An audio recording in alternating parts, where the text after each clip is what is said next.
I thought I was attending a wedding. I never imagined I was the bride. Clara Valenti's world shattered in a cathedral built on secrets. One moment, she stood among strangers in borrowed heels. The next, she became collateral, sold by her father to a man who didn't want a wife. He wanted revenge, and she was the down payment. This is the story of a woman who refused to disappear and a man who built his empire on rage. It's about vows spoken under threat, love forged in captivity, and the dangerous space between punishment and redemption. If you're ready to witness a marriage that began as a weapon and ended as salvation, stay until the end. Hit that like button and comment with your city so I can see how far this story travels. Now, let's begin where it all fell apart. The cathedral smelled like lilies and lies. Clara Valenti stood in the back vestibule, her fingers smoothing non-existent wrinkles from a dress she'd never seen before today. Ivory silk, hand-stitched lace, a neckline that dipped just low enough to suggest elegance without crossing into provocation. It fit perfectly, which should have been her first warning. "Stop fidgeting." Her father's voice cut through the organ prelude, filtering through the heavy wooden doors. Vincent Valenti didn't look at her when he spoke. He never did anymore. Clara dropped her hands. "Whose wedding is this again?" "A business associate." His jaw worked like he was chewing glass. "Someone important." That was the second warning. Vincent Valenti dealt in commercial real estate, office parks and strip malls, not the kind of wealth that required cathedral weddings with guest lists that looked like a Fortune 500 directory. Clara had seen the cars in the parking lot. Bentleys, Maseratis, a Rolls-Royce that probably cost more than her college education. "You didn't answer my question," Clara said quietly. "Whose wedding?" Her father's hand tightened on her elbow. Not gentle, not quite bruising. The exact pressure that said, "Shut up and move." "Does it matter?" He finally met her eyes, and Clara saw something she'd never seen in her father before. Fear. Before she could respond, the vestibule doors opened. Not the outer doors leading to the parking lot and freedom. The inner doors. The ones that led to the altar. "It's time." The woman who spoke wore black despite the wedding white everywhere else. She was elegant, cold, and looked at Clara the way someone might appraise a painting they were considering purchasing. "Time for what?" Clara's voice came out smaller than she intended. Her father's grip shifted to her hand. He threaded it through his arm in what might have looked like a tender father-daughter moment, except his fingers were shaking. "Vincent." The woman in black didn't raise her voice. "We had an agreement." "I know." Her father's words barely qualified as sound. "I know." The organ music swelled. Pachelbel's canon in D, the universal sound of brides walking toward their futures. Clara's feet wouldn't move. "Dad, what's happening?" "I'm sorry." He said it so quietly she almost missed it. Then louder, to the woman in black. "She doesn't know." "Then she's about to learn." The woman stepped aside, revealing the cathedral interior beyond. Hundreds of candles, thousands of white roses, pews filled with strangers in expensive suits and designer dresses, all turned toward the back of the church, turned toward her. And at the altar, waiting beside a priest who looked like he'd rather be anywhere else, stood a man Clara had never seen before in her life. He was tall, dark-haired, handsome in the way that made you forget to breathe and remember to be afraid in the same instant. His suit probably cost more than her car. He stood with the stillness of someone who'd learned early that power didn't need to announce itself. When his eyes met hers across the length of the cathedral, Clara felt the floor tilt. Those weren't the eyes of a groom waiting for his bride. They were the eyes of a hunter who'd finally cornered his prey. "No." The word burst out of Clara before she could stop it. "No, Dad, what is this?" Vincent Valenti had built a career on charm and confidence. He'd talked his way into deals that should have crushed him. He'd smiled through audits that should have ended him. But now, faced with his daughter's rising panic, he couldn't even meet her eyes. "You're getting married," he said. Each word sounded like it was being dragged over broken glass. Clara laughed. The sound echoed in the vestibule, sharp and jagged. Are you insane? I don't even know that man." "You will." The woman in black moved between them. Up close, Clara could see she was older than she'd first appeared. 50, maybe. With the kind of beauty that came from bone structure and the confidence that came from never hearing the word no. My son is waiting. Son. Clara's brain tried to process the word, but it wouldn't stick. Nothing about this made sense. She'd woken up this morning in her studio apartment in Midtown, planning to spend Saturday catching up on laundry and maybe finally finishing the art history book she'd been working through. Her father had called at noon saying he needed her to attend a wedding with him. Family obligation, important client. She hadn't thought twice about saying yes. She should have thought 1,000 times. I'm not marrying anyone. Clara yanked her arm free from her father's grip. The ivory silk dress suddenly felt like a costume, like someone else's skin. This is insane. This is payment. The woman's voice didn't rise, but it cut through Clara's panic like a blade. For debts your father incurred, promises he made, consequences he avoided for far too long. Clara spun toward Vincent. What is she talking about?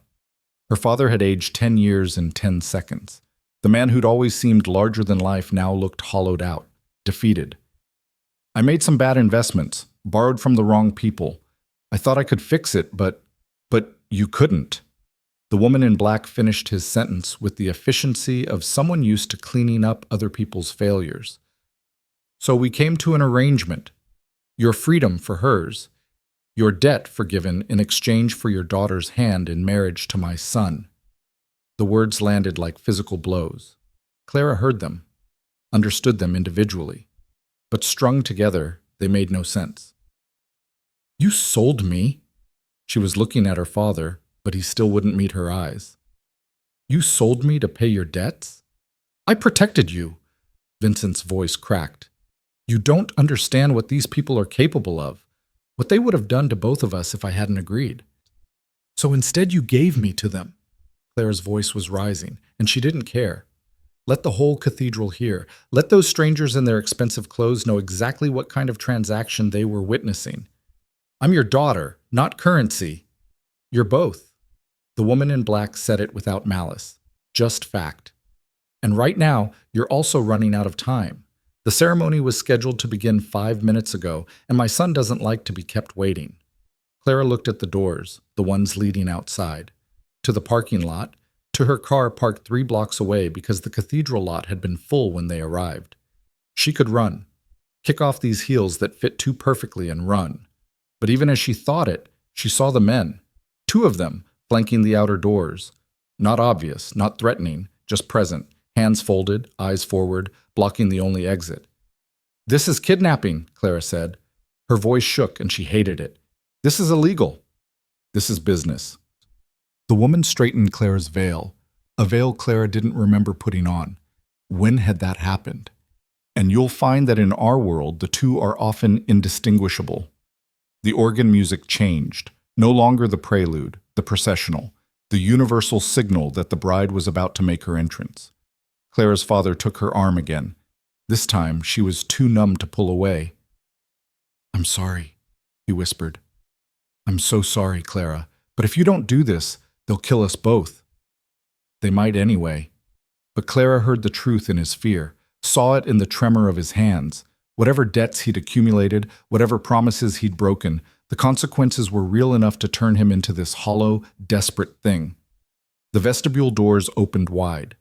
The cathedral stretched before her like a beautiful, terrible tunnel. All those strangers rose to their feet, all those eyes fixed on her. And at the end of that impossible distance, the man who was apparently buying her like property waited with expression so carefully blank it might have been carved from marble. Clara took a step forward because her father's grip left her no choice. Then another. The ivory dress whispered against the stone floor. The veil obscured her peripheral vision, narrowing her world to the path ahead. She cataloged details to keep from screaming: pew decorations, white roses and silver ribbon, guest attire, the women in jewel tones, the men in dark suits that probably had labels she couldn't afford to look at. The flower girl she'd somehow missed noticing before, no more than 6 years old, watching Clara with the unfiltered curiosity of childhood. What did that little girl see? A fairy tale bride floating toward her happy ending, or a prisoner walking to her own execution in a beautiful dress. Halfway down the aisle, Clara caught sight of a face she recognized. Her college roommate, Jen. They'd lost touch after graduation, but there she was, seated 5 rows back, looking as confused as Clara felt. When their eyes met, Clara tried to signal with just her expression. "Help me. This isn't what it looks like. I don't know what's happening." But Jen just smiled, gave a small wave, probably thought Clara was having pre-wedding jitters. No one was going to help her. No one even knew she needed help. The man at the altar didn't move as she approached, didn't smile, didn't offer any of the warmth you'd expect from a groom seeing his bride. He simply watched her with those dark, unreadable eyes until her father delivered her to the steps and retreated like a soldier abandoning his post. Up close, the groom was even more devastating and more terrifying. He had the kind of face that belonged on magazine covers or movie screens. Sharp jawline, straight nose, lips that might have been sensual if they weren't pressed into such a hard line. But it was his eyes that trapped her. Dark brown, almost black. Windows that showed absolutely nothing of whatever was happening behind them. Clara Valenti. He said her name like he was confirming information on a contract. "I'm Luca Moretti." She didn't respond. Couldn't. Her voice had abandoned her somewhere around the moment she realized this nightmare was real. The priest cleared his throat. He was young, nervous, clearly uncomfortable with whatever role he'd been pressured into playing. "Shall we begin?" "Yes." Luca's voice carried the kind of authority that made the single syllable sound like a command from God himself. The ceremony proceeded like a fever dream. The priest rushed through the traditional words, "Dearly beloved, gathered here today, holy matrimony," like he was trying to get through them before someone came to their senses and called the whole thing off. Clara heard none of it. Her entire awareness had narrowed to the man standing beside her. Luca Moretti. Her groom. Her jailer. Her father's debt made flesh. "Do you, Luca Moretti, take this woman to be your lawfully wedded wife?" "I do." No hesitation. No emotion. Just clinical agreement to terms. "And do you, Clara Valenti, take this man to be your lawfully wedded husband?" The cathedral went silent. Even the organ stopped. Every eye in the building focused on her, waiting for the words that would seal this impossible bargain. Clara looked at Luca, really looked at him. And for just a second, she saw something flicker in those carefully controlled eyes. Not warmth, not kindness, but recognition. Like he saw exactly what this cost her and simply didn't care. Her voice broke on the single syllable. "Say it." Luca's words were barely a whisper, meant only for her. "Or your father dies tonight. Your choice." Not a threat, a promise. Clara heard the difference. She thought about running again, thought about screaming, thought about all the ways this moment would define the rest of her life, however long or short that turned out to be. "I do." The words tasted like ashes. "Then, by the power vested in me," the priest was practically sprinting now, "I now pronounce you husband and wife. You may kiss the bride." Luca's hand came up to cup Clara's face. Large, warm, surprisingly gentle for someone who just bought himself a wife. He tilted her chin up, and for a moment Clara thought she saw something almost like regret in his eyes. Then his lips met hers, and the world exploded into camera flashes and polite applause. The kiss lasted exactly 3 seconds. Long enough to seal the vows, short enough to make clear this wasn't about passion or desire. It was about ownership, claim, the final signature on a contract written in her father's cowardice and her own forced compliance. When Luca pulled back, his hand dropped from her face like he'd touched something distasteful. "Smile," he said quietly. "They're watching." Clara turned toward the congregation, toward all these strangers who'd witnessed her sale disguised as ceremony, and pulled her lips into something that might have passed for happiness if you didn't look too closely. The recessional music started. Luca took her arm, and they walked back down the aisle together. Man and wife, husband and prisoner. Every step felt like walking underwater. Clara's mind kept circling the same impossible reality. An hour ago, she'd been free. Now she was married to a stranger who'd purchased her like property and looked at her like she was a problem to be managed. The receiving line happened in a blur. Strangers congratulated her. Strangers kissed her cheek. Strangers called her Mrs. Moretti like the name had always belonged to her. Luca accepted their well wishes with the bare minimum of courtesy, his hand never leaving the small of Clara's back. Possessive, proprietary. A constant reminder that she wasn't going anywhere. When Jen finally reached them, Clara tried again to communicate with her eyes. "This is wrong. This is a mistake. Please see what's happening." But Jen just hugged her tight and whispered, "I can't believe you didn't tell me you were dating someone. He's gorgeous, Clara. You're so lucky." Lucky. Clara felt hysterical laughter building in her chest and swallowed it down before it could escape. The reception was held in the cathedral's adjacent hall, a converted monastery that had been transformed into something out of a luxury magazine spread. Crystal chandeliers, tables set with china that probably cost more per place setting than Clara made in a month. A string quartet playing Vivaldi in the corner. Clara was directed to the head table like a chess piece being moved into position. Luca sat beside her, close enough that their shoulders touched. Close enough that she could smell his cologne. Something expensive and understated that probably had a name in Italian or French. "You did well, son," he said, not looking at her. His attention was on the room, cataloging guests, noting conversations, a general surveying his troops. "I had a gun to my head." Clara kept her voice low, aware of the people nearby. "That tends to motivate cooperation." Metaphorically speaking, Luca's lips quirked in something that might have been amusement on someone with a soul. "I never actually threatened you with a weapon." "You threatened my father." "I stated facts." He finally turned to look at her, and Clara fought the urge to lean back. Those eyes, they really were unnervingly dark. "Your father made promises he couldn't keep, borrowed money he couldn't repay. In my world, that has consequences." "So you bought his daughter?" Clara's hands clenched in her lap, wrinkling the ivory silk. "That seems like an extreme consequence." I offered him options." Luca reached for his wine glass, swirled the red liquid once before taking a sip. "He chose this one. Because you made the alternative death. I made the alternative honest." He set the glass down with deliberate care. "Your father destroyed something precious to my family. This marriage is his penance, and yours."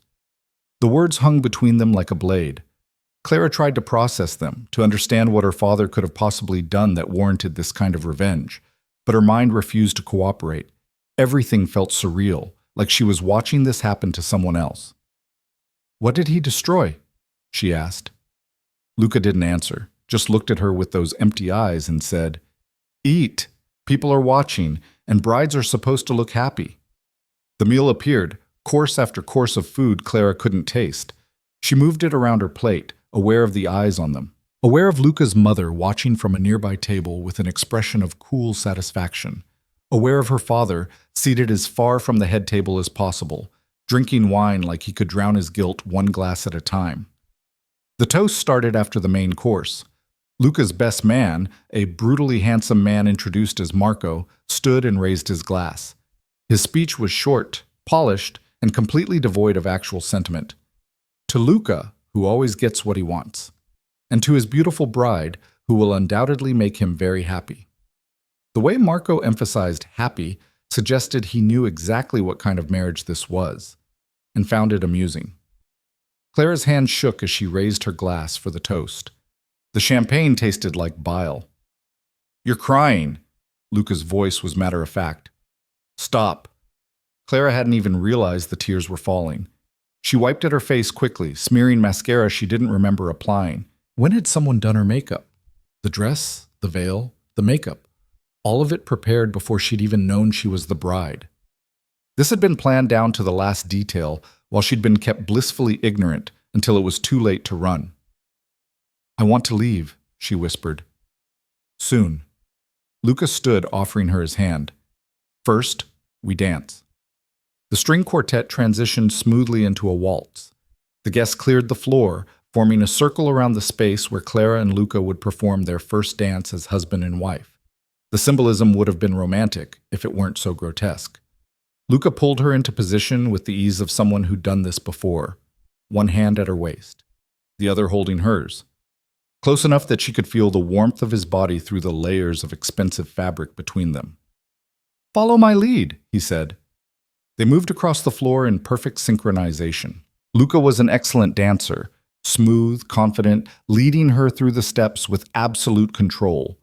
Clara followed because she had no choice, because fighting would cause a scene, because somewhere in the last few hours she'd learned that compliance was survival, and survival was all she had left. "You're wondering what happens now," Luca said. They turned in a slow circle, and Clara saw the guests watching them with varying expressions: approval, envy, calculation. After the reception, when we're alone, Clara's stomach dropped. She'd been so focused on the horror of the ceremony itself that she hadn't thought past it. But of course, this was a wedding, and weddings had wedding nights. "Don't worry," Luca's voice was cold enough to freeze blood. "I'm not interested in consummating this marriage. You're here to serve a purpose, Clara, not to warm my bed." She should have felt relieved. Instead, she felt the words like a slap. Being wanted would have been a violation, but being dismissed as not even worth wanting was its own kind of degradation. "What purpose?" Clara asked as they turned again. "Punishment." Luca said it simply, honestly. "You're going to live in my world, wear my name, attend my functions, play the role of devoted wife, and every day your father will see what his choices cost, what he traded for his own survival." "You're using me to torture him." "I'm using you to remind him." They moved through a more complex series of steps, and Clara stumbled. Luca caught her effortlessly, pulling her closer. To anyone watching, it probably looked romantic. "Your father took someone from me, someone I can never get back. So I took his daughter, not to harm you, but to make sure he spends every day knowing what he lost because of what he did."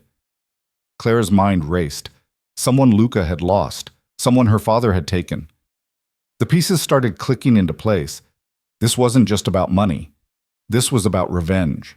Real, personal, all-consuming revenge. "Who did my father take from you?" she asked. The music swelled toward its crescendo. Luca pulled Clara into a final spin, her dress flaring out in a circle of ivory silk. When they came back together, his hand tightened on her waist. "My sister," he said. "He took my sister." The music ended. The guests applauded, and Clara stood in her husband's arms, finally understanding the truth. She hadn't just been sold to pay a debt. She'd been sold to become a living weapon in a war that had started long before she'd ever heard the name Moretti. Luca released her and stepped back, his expression smoothing into that blank, perfect mask he wore for the watching world. He offered her his arm, and Clara took it because every eye in the room was on them.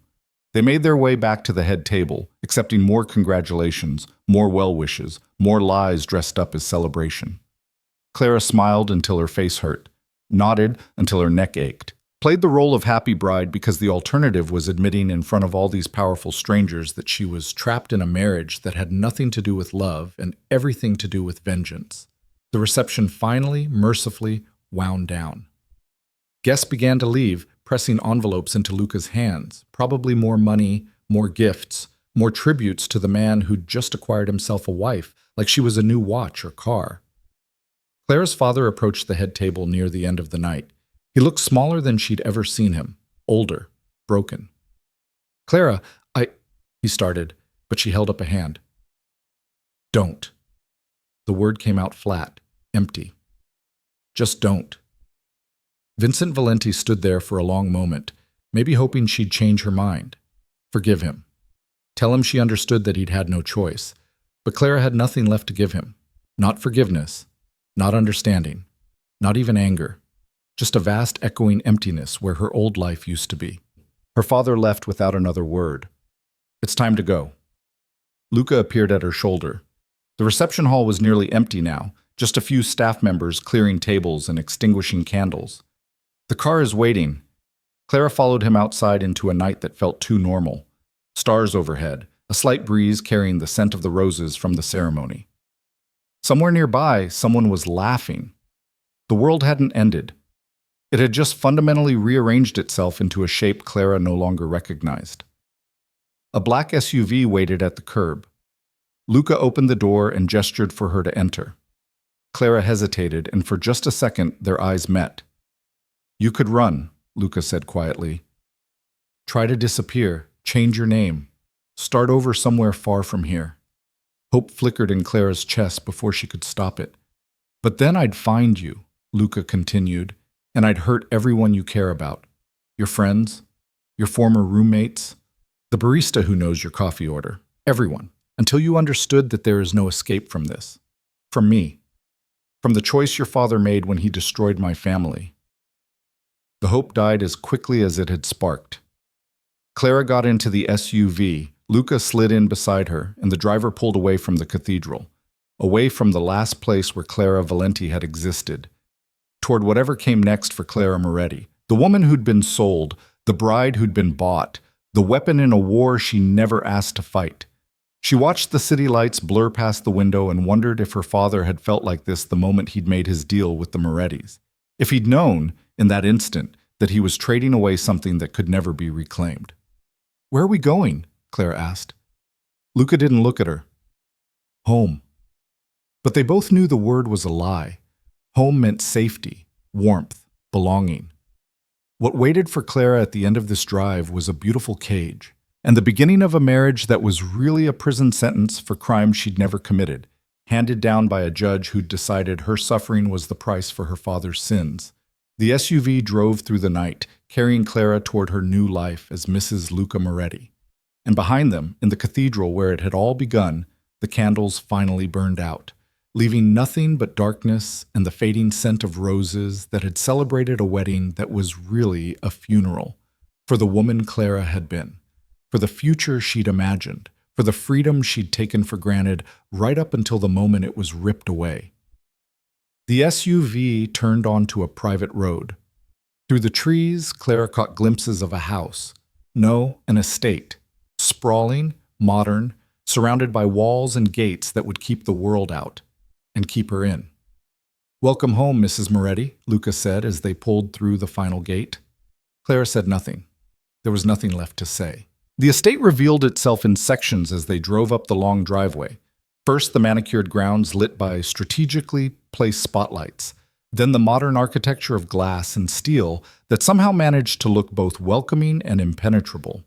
The house sprawled across what must have been several acres, wings extending in different directions like a fortress designed by someone with unlimited money and a pathological need for control. Clara's reflection stared back at her from the SUV window. The veil was gone. She'd pulled it off somewhere during the reception, but the ivory dress remained, a reminder of vows she'd never wanted to speak. She looked like a ghost of someone else's wedding day. The driver stopped at the main entrance. Luca exited smoothly and came around to her door, opening it with the courtesy of a man who'd been raised with old-world manners. Clara almost laughed at the absurdity. He'd bought her like property, but heaven forbid he let her open her own car door. She stepped out, and the night air hit her face, cooler now, carrying the scent of jasmine from somewhere in the darkness. The front door opened before they reached it, revealing a woman in her 60s with steel-gray hair pulled into an efficient bun.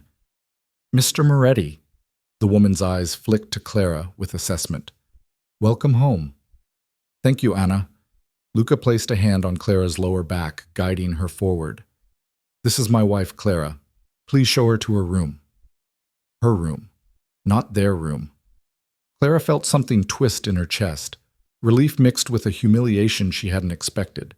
Being dismissed to separate quarters should have felt like mercy. Instead, it felt like confirmation that she wasn't even worth the pretense of a real marriage. "Of course." Anna's expression remained professionally neutral.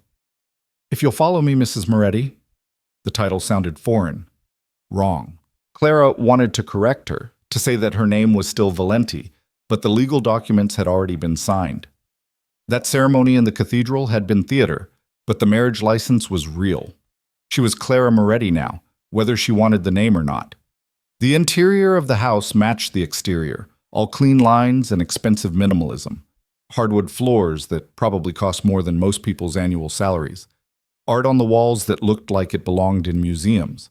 everything perfectly chosen, perfectly placed, perfectly devoid of any warmth or personality. Anna led her up a curved staircase to the second floor, down a hallway lined with closed doors. The master suite is in the east wing, she explained, gesturing behind them. Your rooms are here in the west wing. Rooms, plural. Anna opened a door and stepped aside. I hope you'll find everything to your satisfaction. The space beyond was larger than Clara's entire studio apartment had been. A sitting area with a cream-colored sofa and matching chairs arranged around a fireplace. Beyond that, a bedroom with a king-sized bed dressed in white linens. Through another doorway, Clara glimpsed a bathroom with marble surfaces and a tub that could have doubled as a small pool.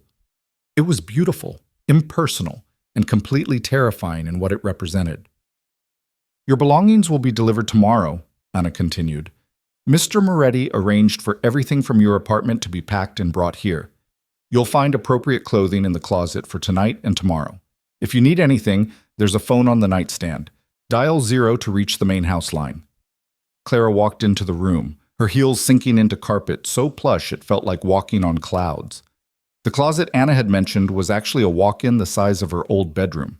Inside hung dresses, blouses, slacks, all in her size, all with the tags still attached. Someone had gone shopping for her. Someone had decided what Mrs. Luca Moretti should wear. Who chose these? Clara asked. Mrs. Moretti, Luca's mother. Anna's expression flickered, almost like sympathy. She has excellent taste. The woman who'd told Clara she was both a daughter and currency. Yes, Clara thought bitterly. Excellent taste in everything, including how to dress the woman her son had purchased for revenge. Is there anything you need right now? Anna asked. What Clara needed was to wake up from this nightmare. Failing that, she needed answers. What happened to Luca's sister? Anna's face went carefully blank. That's not my story to tell, Mrs. Moretti. Good night. She left, closing the door softly behind her. The click of the latch sounded like a cell door locking. Clara stood in the middle of her beautiful prison and tried to breathe through the panic rising in her chest. This morning, she'd been free. Ordinary. A 26-year-old woman with a boring job in art authentication, a studio apartment she could barely afford, and absolutely no idea that her father had been living on borrowed time purchased with his daughter's future. Now she was married to a stranger who saw her as a tool for vengeance, living in a house that cost more than she'd earn in 10 lifetimes. Wearing a name that didn't belong to her. The dress suddenly felt too tight. Clara reached behind her back, fumbling for the zipper she couldn't quite reach. After 30 seconds of struggling, she gave up and simply pulled the dress over her head, not caring if she damaged it. Let Luca's mother buy another one. Let them all see exactly how much Clara cared about playing the role they'd assigned her. She left the dress in a heap on the floor and went into the bathroom. Someone had stocked it with everything she could possibly need: towels, robes, toiletries, even makeup in shades that matched her coloring. The attention to detail was suffocating. The shower was large enough for 4 people and had more settings than Clara's old car. She turned on the water as hot as she could stand and stepped under the spray, letting it wash away the makeup, the hairspray, the physical evidence of the wedding. If only it could wash away the marriage itself. She stayed under the water until her skin turned red and the heat started to fade. Then she dried off, pulled on the silk robe hanging on the back of the door, and returned to the bedroom. The clock on the nightstand read 11:47 p.m. Less than 12 hours ago, she'd been free. The thought kept circling her mind like a mantra. 12 hours. That's all it had taken to completely dismantle her life. Clara walked to the window and pulled back the curtains. The grounds stretched out below, lit by those same strategic spotlights. She could see the walls in the distance. High, topped with something that might have been decorative ironwork or might have been security measures, probably both. A knock at the door made her jump. "Come in," she called, expecting Anna with some forgotten detail about breakfast times or house rules. Instead, Luca stood in the doorway.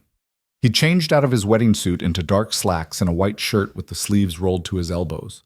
Somehow he looked even more dangerous in casual clothes. "We need to establish some ground rules," he said without preamble. Clara pulled the robe tighter around herself, suddenly aware that she was wearing nothing underneath. "Can't this wait until morning?" "No." Luca stepped into the room and closed the door behind him. The space that had seemed so large moments ago suddenly felt claustrophobic. You'll be expected to attend functions with me, dinners, charity galas, business events. You'll dress appropriately, smile appropriately, and answer questions about our relationship with appropriate enthusiasm. Appropriate. Clara heard the bitterness in her own voice.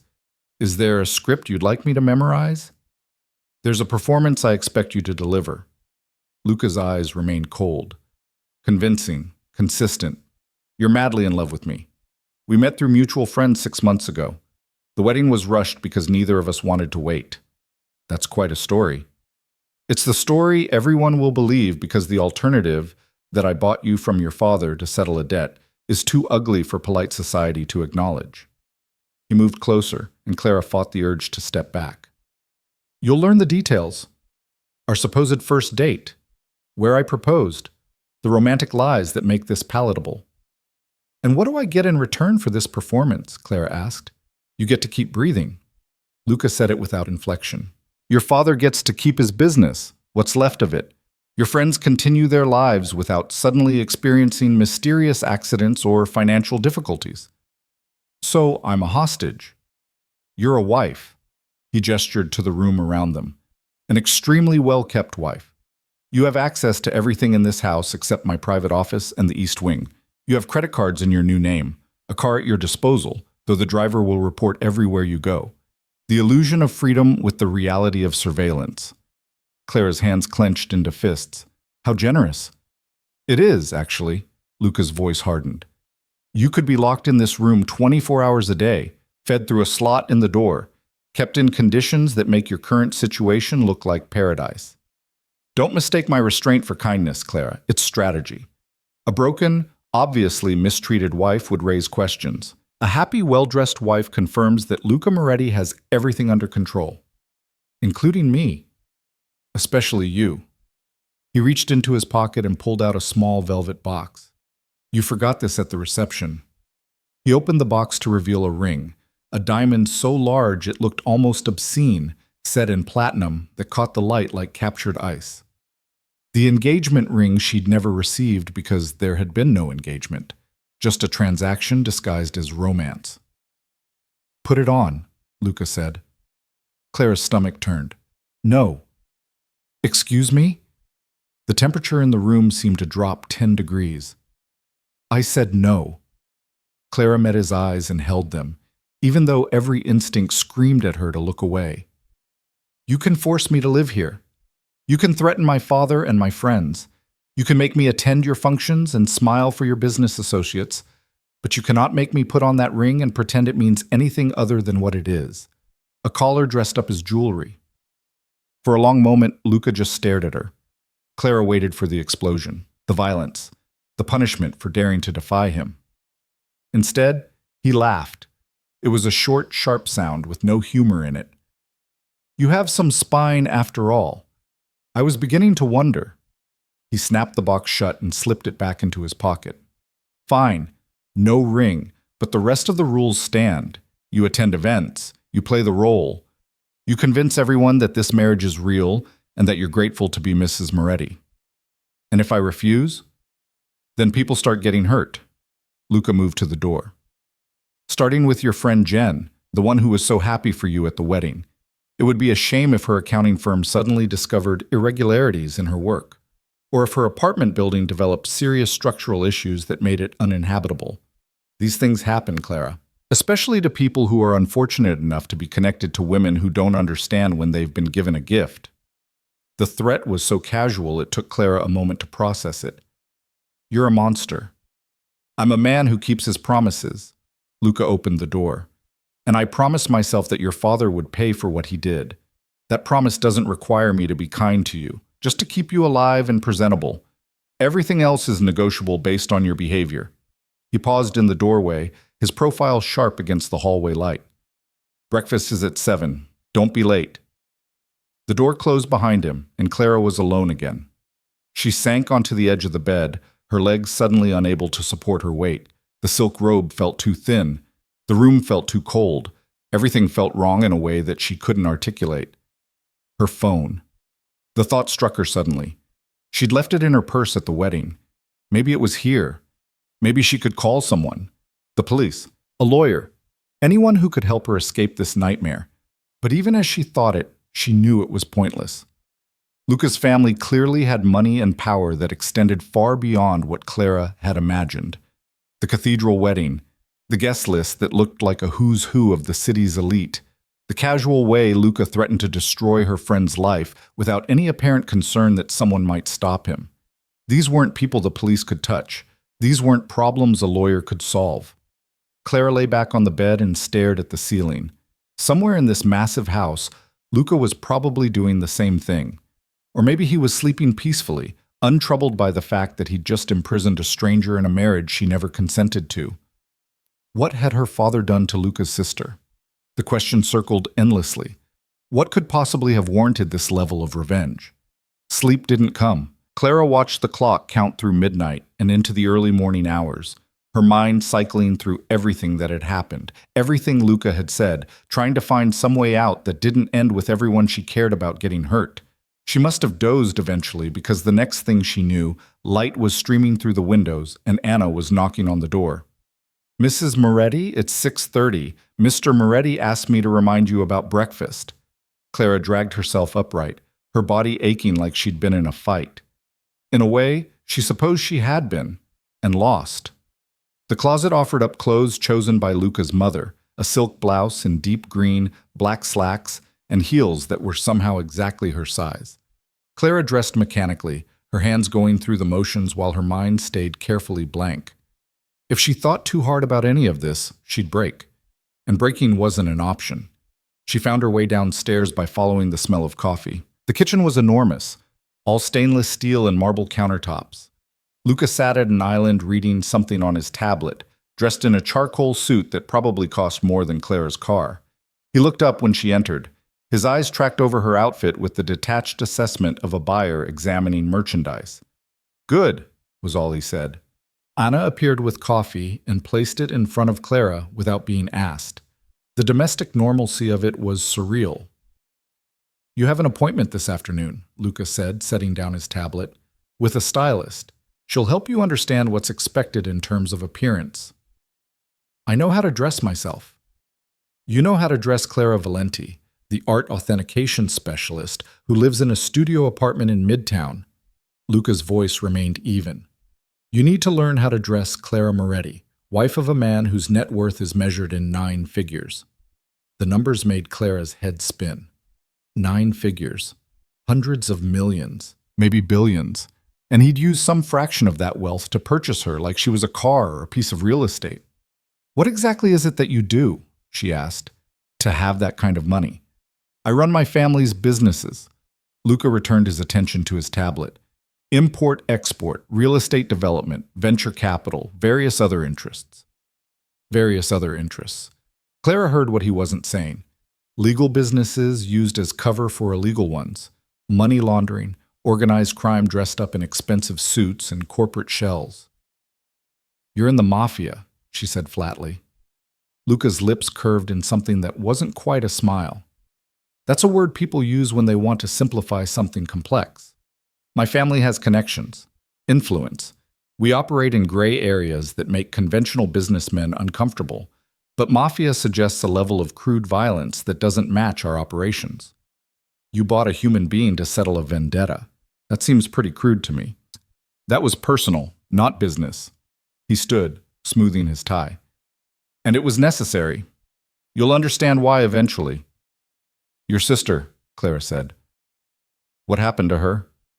Luca's expression went carefully blank. For a moment, Clara thought he wouldn't answer. Then he said, "She died 3 years ago, and your father's negligence is the reason." He picked up his tablet and walked toward the door. "The stylist will be here at 2. Don't disappoint me, Clara. I'd hate for Jen to experience any unfortunate accidents because you couldn't be bothered to show up for an appointment." Then he was gone, leaving Clara alone with her coffee and the weight of his casual threat. Anna returned to clear Luca's place. "Can I get you anything else?" "Information," Clara said, "about what happened to Luca's sister." Anna's hand stilled. "That's not something I can discuss." Can't or won't. Both. Anna met her eyes with something that might have been sympathy. Some stories belong to the people who lived them. It's not my place to tell you what Mr. Moretti hasn't chosen to share. She left, and Clara was alone again in this beautiful, terrible house. The morning passed in a haze. Clara explored the house, finding room after room of expensive furniture and art that no one seemed to use. A library with thousands of books organized by subject and author, a home gym that looked like it belonged in a professional facility, a screening room with theater-style seating, all of it perfect and sterile and utterly lacking in anything that resembled a home. The east wing remained locked, just as Luca had said it would be. Clara stood outside the double doors for a long moment, wondering what secrets he kept behind them. At 2 o'clock precisely, the doorbell rang. Anna answered it, and a woman in her 40s swept into the house carrying several large bags and an expression of focused intensity. "You must be Clara." The woman air-kissed both of Clara's cheeks like they were old friends. "I'm Diane. Luca called me personally to help you adjust to your new circumstances. Isn't that sweet?" Sweet wasn't the word Clara would have chosen. Diane sat up in Clara's sitting room, spreading out makeup, hair tools, and what looked like an entire department store's worth of accessories. "Now, you're naturally very pretty, good bone structure, but we need to elevate you, take you from girl next door to trophy wife." "I'm not a trophy," Clara said. Diane laughed like Clara had made a joke. "Of course you are, darling. That's the point. Luca Moretti doesn't do anything halfway, and that includes his choice of wife. You need to look like you belong on his arm at events where a single piece of jewelry costs more than most people make in a year." For the next 3 hours, Diane transformed Clara. New makeup techniques that emphasized her eyes and cheekbones. A different way of styling her hair that looked effortlessly elegant, but probably required an hour of effort.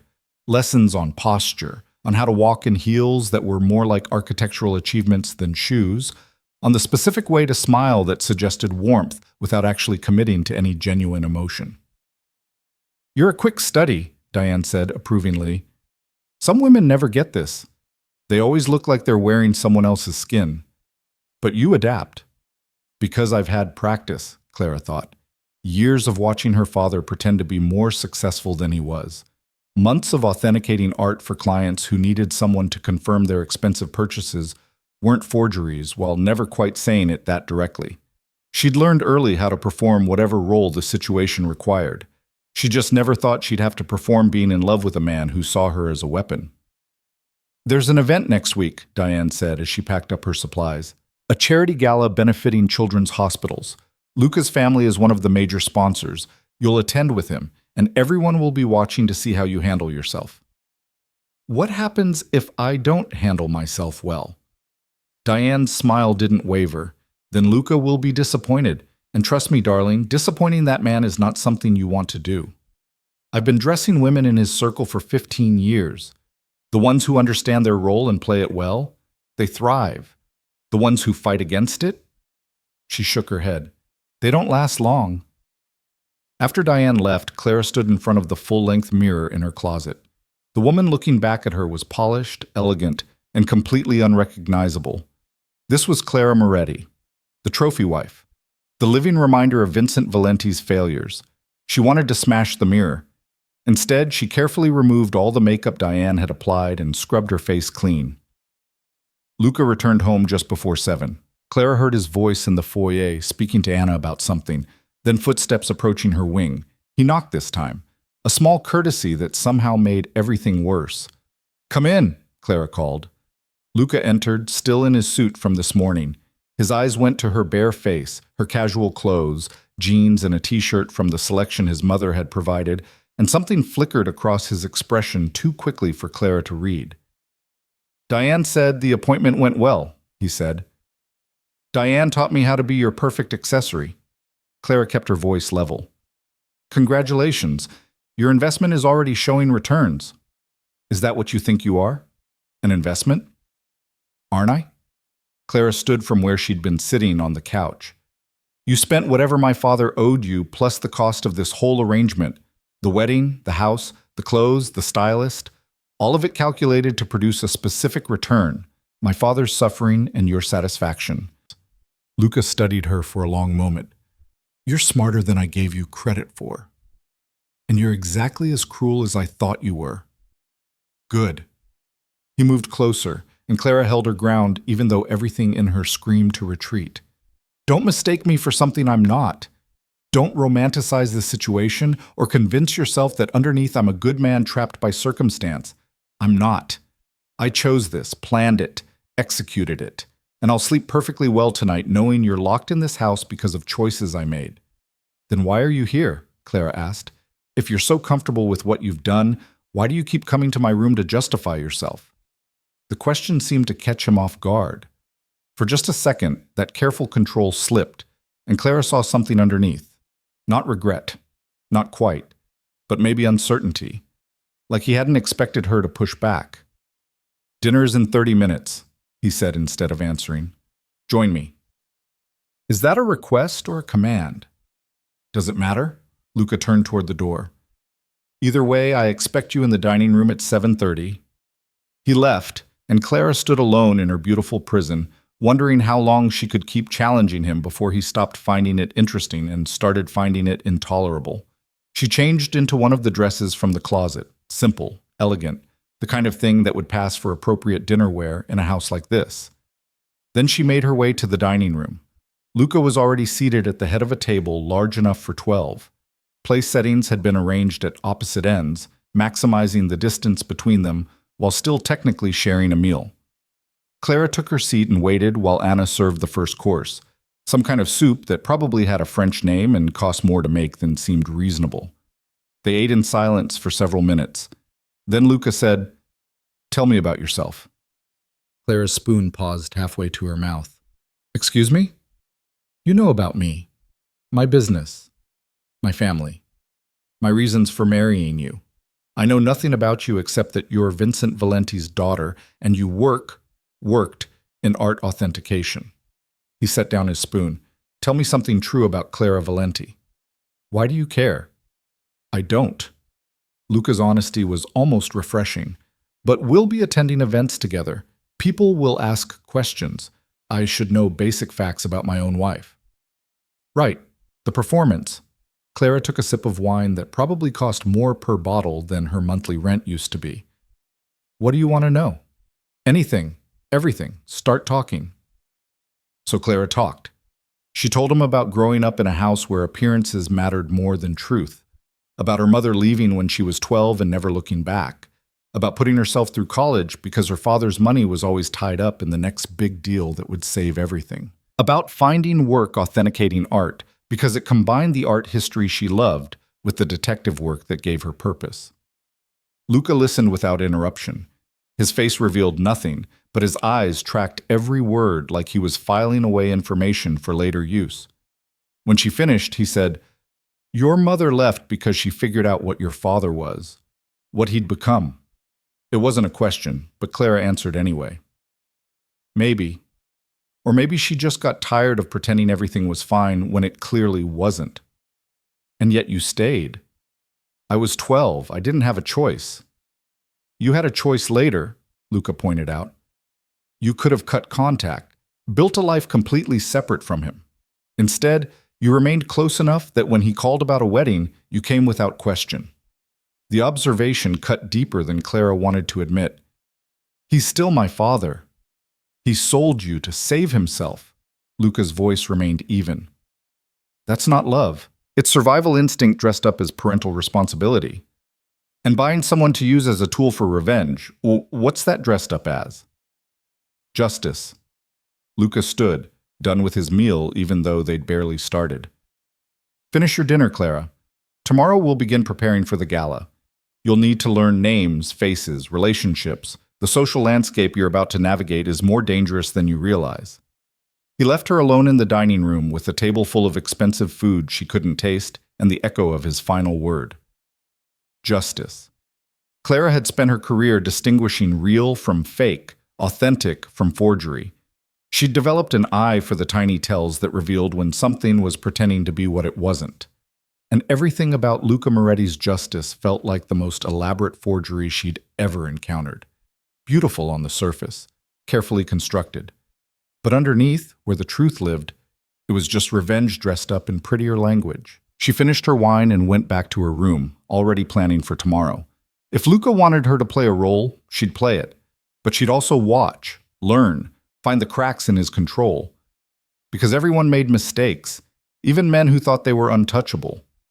And Clara was very good at spotting forgeries, even the ones that looked perfect. The week leading up to the gala passed in a blur of preparation that felt more like military training than wedding bliss. Every morning, Luca appeared at breakfast with a new dossier of information Clara needed to memorize, names and faces of people who would be at the event, their business relationships to the Moretti family, their wives, their scandals, their carefully hidden secrets that everyone in their circle knew, but nobody discussed openly. Marcus Delacroix, Luca said, sliding a photo across the breakfast table on the third morning, imports luxury goods from Europe, married to his second wife, Simone. First wife died in a boating accident that was ruled suspicious but never investigated. He owes my family 7 figures from a deal that went south in 2023. Clara studied the photo. Delacroix looked like a cartoon villain, slicked back hair, 2 white teeth, the kind of tan that came from a bottle or a tanning bed. And I need to know this because when he asks you how we met, you'll smile and tell him the story we've agreed on. And when he mentions his debt or tries to use you to get information about when I might call it in, you'll deflect gracefully and tell me everything he said the moment we're alone.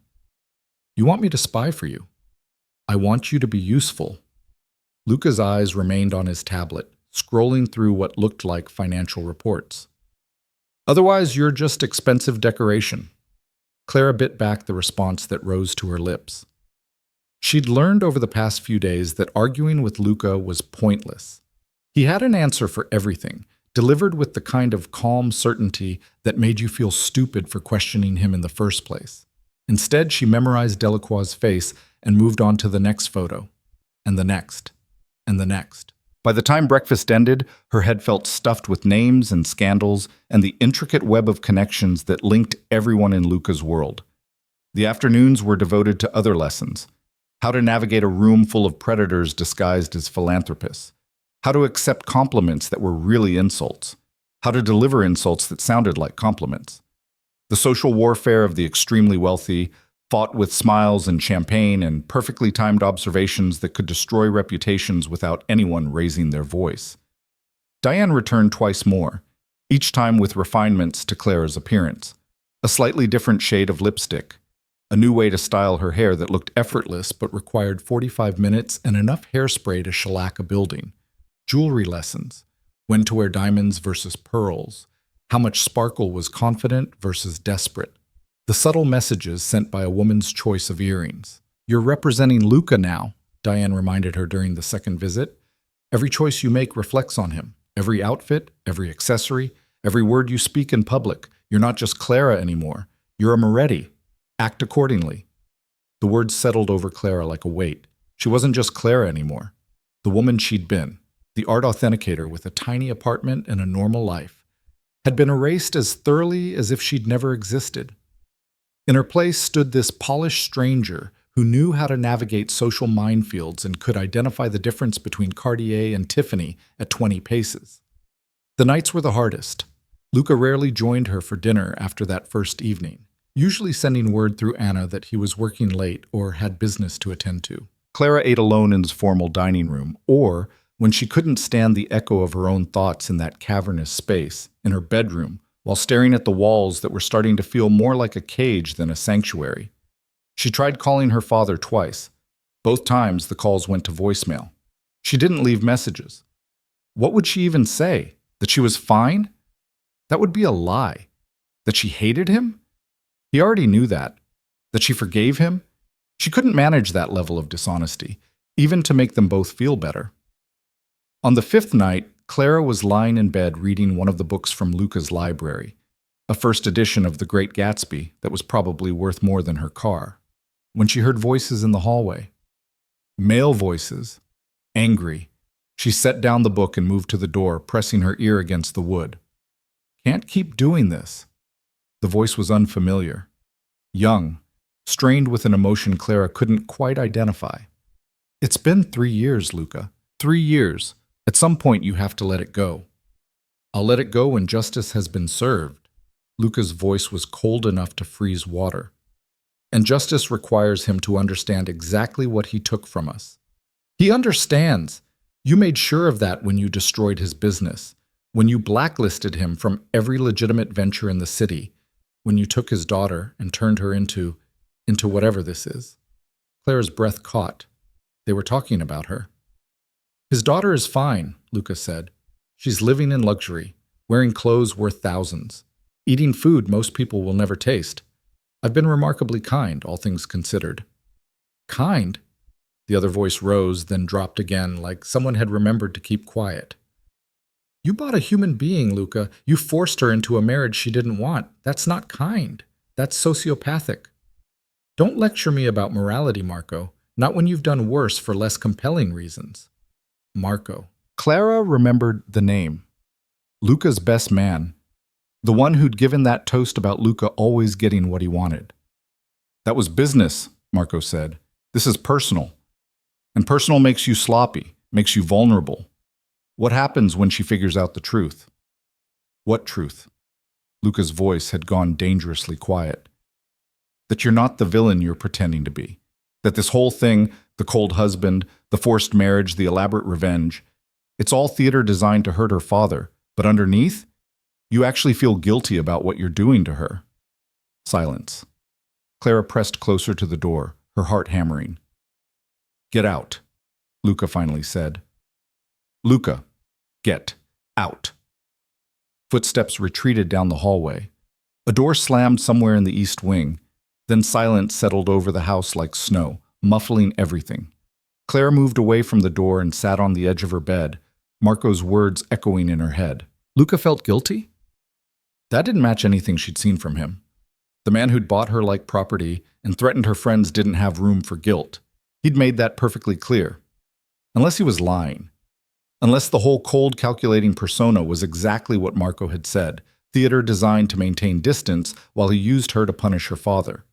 The thought was almost more disturbing than believing he was genuinely heartless. At least a heartless man was predictable. A man pretending to be heartless while actually experiencing human emotion? That was a variable Clara hadn't accounted for. She lay back on the bed and stared at the ceiling, trying to reconcile this new information with everything she thought she knew about her husband. The morning of the gala arrived with the kind of perfect spring weather that seemed designed to mock Clara's internal state. Sunny, warm, birds singing outside her window like the world wasn't completely insane. Diane appeared at noon with 2 assistants and enough equipment to transform Clara into whatever version of herself would survive the evening ahead. The dress had been delivered the day before, a floor-length gown in deep emerald silk that somehow managed to be both modest and devastating. It had cost more than Clara used to make in 6 months. She knew because she'd found the receipt hidden in the garment bag. The transformation took 4 hours. Hair curled and pinned into an elegant updo that showed off her neck and shoulders. Makeup applied with the precision of a painter working on a masterpiece. The dress fitted so perfectly it might have been sewn directly onto her body. Jewelry, diamonds, and emeralds that matched the dress and probably cost more than a small house. When Diane finally stepped back to survey her work, she smiled with genuine satisfaction. Perfect. You look like you were born to this. Clara looked at herself in the full-length mirror and saw a stranger. Beautiful. Polished. Completely unrecognizable as the woman who'd walked into a cathedral a week ago thinking she was attending someone else's wedding. Luca's waiting downstairs, Diane said, packing up her supplies. Don't keep him waiting. Men like that appreciate punctuality. Men like what? Clara wanted to ask. Men who bought wives? Men who built empires on gray area business dealings? Men who pretended to be heartless while feeling guilty about the people they hurt? But Diane was already leaving, her assistants trailing behind with armfuls of equipment. Clara took one last look at her reflection, squared her shoulders, and went to face whatever came next. Luca stood in the foyer wearing a tuxedo that had definitely been custom-made. He looked like he'd stepped out of a magazine spread, perfectly groomed, perfectly composed, perfectly everything. When his eyes met hers as she descended the staircase, something flickered in them. Too quick for Clara to identify. too genuine to be completely fake. "You look acceptable," he said. Clara had spent enough time with him now to recognize that as Luca speak for "you look stunning." The fact that he couldn't just say it directly would have been funny if it weren't so sad. "You clean up well yourself," she said, reaching the bottom of the stairs. The corner of his mouth twitched, almost a smile. "The car's waiting." This time, it wasn't an SUV, but a sleek black sedan that probably cost more than most people's houses. The driver opened the door, and Clara slid into the leather interior, careful not to snag her dress on anything. Luca followed, maintaining the careful distance he always kept between them. They drove in silence through the city streets. Clara watched the neighborhoods change from residential to commercial to the kind of upscale area where even the coffee shops required memberships. The hotel where the gala was being held rose 40 stories into the evening sky, all glass and steel and architectural ambition. "Remember what we discussed," Luca said as they pulled up to the red carpet entrance. Actual red carpet, with photographers. "You're madly in love with me. We're blissfully happy. Any question about our marriage is answered with enthusiasm and carefully rehearsed details. I remember. And if anyone asks about your father, I deflect gracefully and change the subject," Clara finished. "I know my lines, Luca. I've been rehearsing them all week." He looked at her sharply, maybe hearing the bitterness she hadn't quite managed to hide. But before he could respond, the driver was opening the door, and Clara was stepping out into the flash of cameras and the murmur of voices. Luca appeared beside her immediately, his hand finding the small of her back in a gesture that probably looked protective and possessive to the watching photographers. To Clara, it just felt like a reminder. "I own you. Don't forget." They made their way up the carpet, pausing occasionally for photos. Clara smiled until her face hurt, angling herself the way Diane had taught her, body at a three-quarter turn, chin slightly down, eyes up. The pose that made women look elegant and mysterious, and not at all like hostages in expensive dresses. "Mr. Moretti, who's your beautiful companion?" A reporter thrust a microphone in their direction. "My wife," Luca said with just the right amount of pride. "Clara Moretti. When did you two get married? We had no idea you were even dating." "We prefer to keep our personal life private," Luca said smoothly. "But yes, we recently married. Small ceremony. Family and close friends." Small ceremony. Clara almost laughed.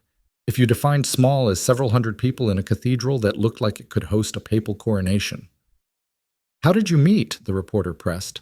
This was Clara's cue. She leaned into Luca slightly, playing the part of the besotted bride. "Through mutual friends about 6 months ago. He swept me off my feet." "It was mutual," Luca added, looking down at her with an expression that might have passed for affection if you didn't know it was performance. "I knew she was special the moment we met."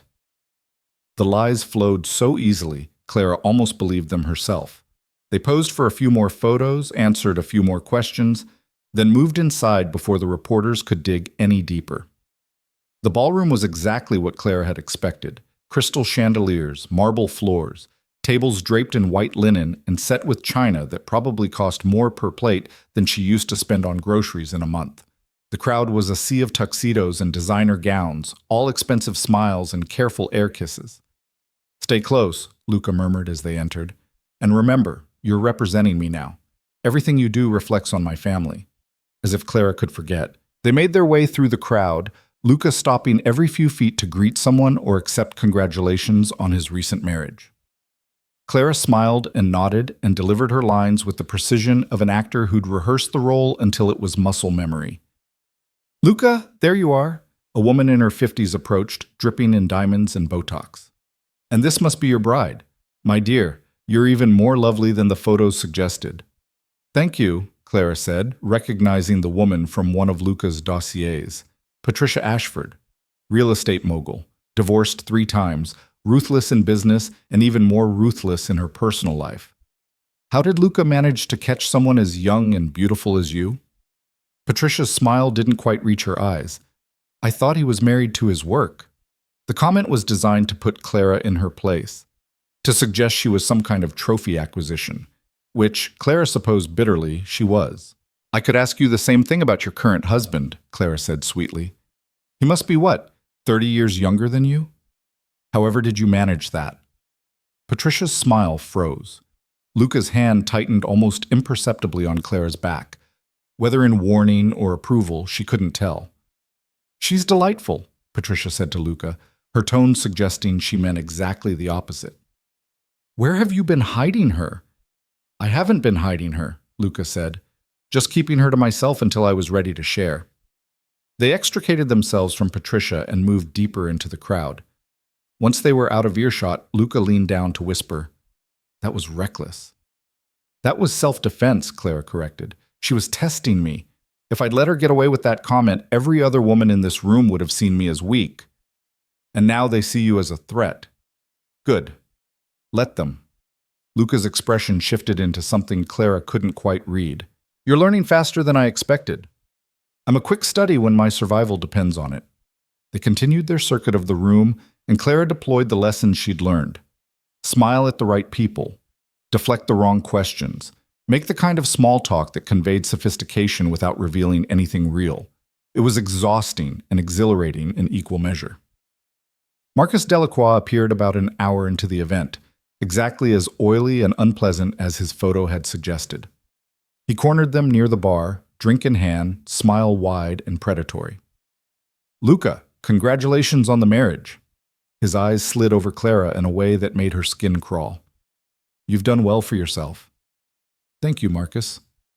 Luca's voice remained pleasant, but Clara felt the tension in his body. These two men hated each other. It radiated off them like heat. "And Clara, is it? Tell me, how does a young woman end up married to a man like Luca?" Delacroix's tone suggested the question was friendly curiosity. The look in his eyes suggested he knew exactly how and found it amusing. "The usual way," Clara said. "We met. We fell in love. We got married." "How romantic." Delacroix took a sip of his drink. "And your family approved? I understand your father is Vincent Valenti. Real estate, isn't he?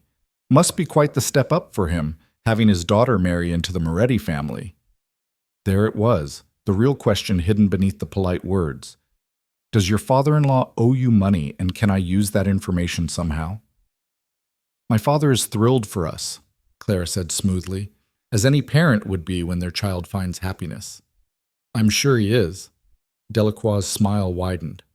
"Luca, we should talk sometime, about that matter we discussed last year. I think I might be able to settle up sooner than anticipated." "My office will be in touch," Luca said, his tone making it clear the conversation was over. Delacroix took the hint and drifted away. Once he was gone, Luca guided Clara toward a quieter corner of the ballroom. "Well done," he said quietly. "He was fishing for information, and you gave him nothing." "I told you I knew my lines." "You did more than recite lines. You read him. Understood what he was really asking. That's not something that can be taught." Clara looked up at him, surprised by what sounded almost like genuine praise. "I've had practice spotting liars. It was part of my job."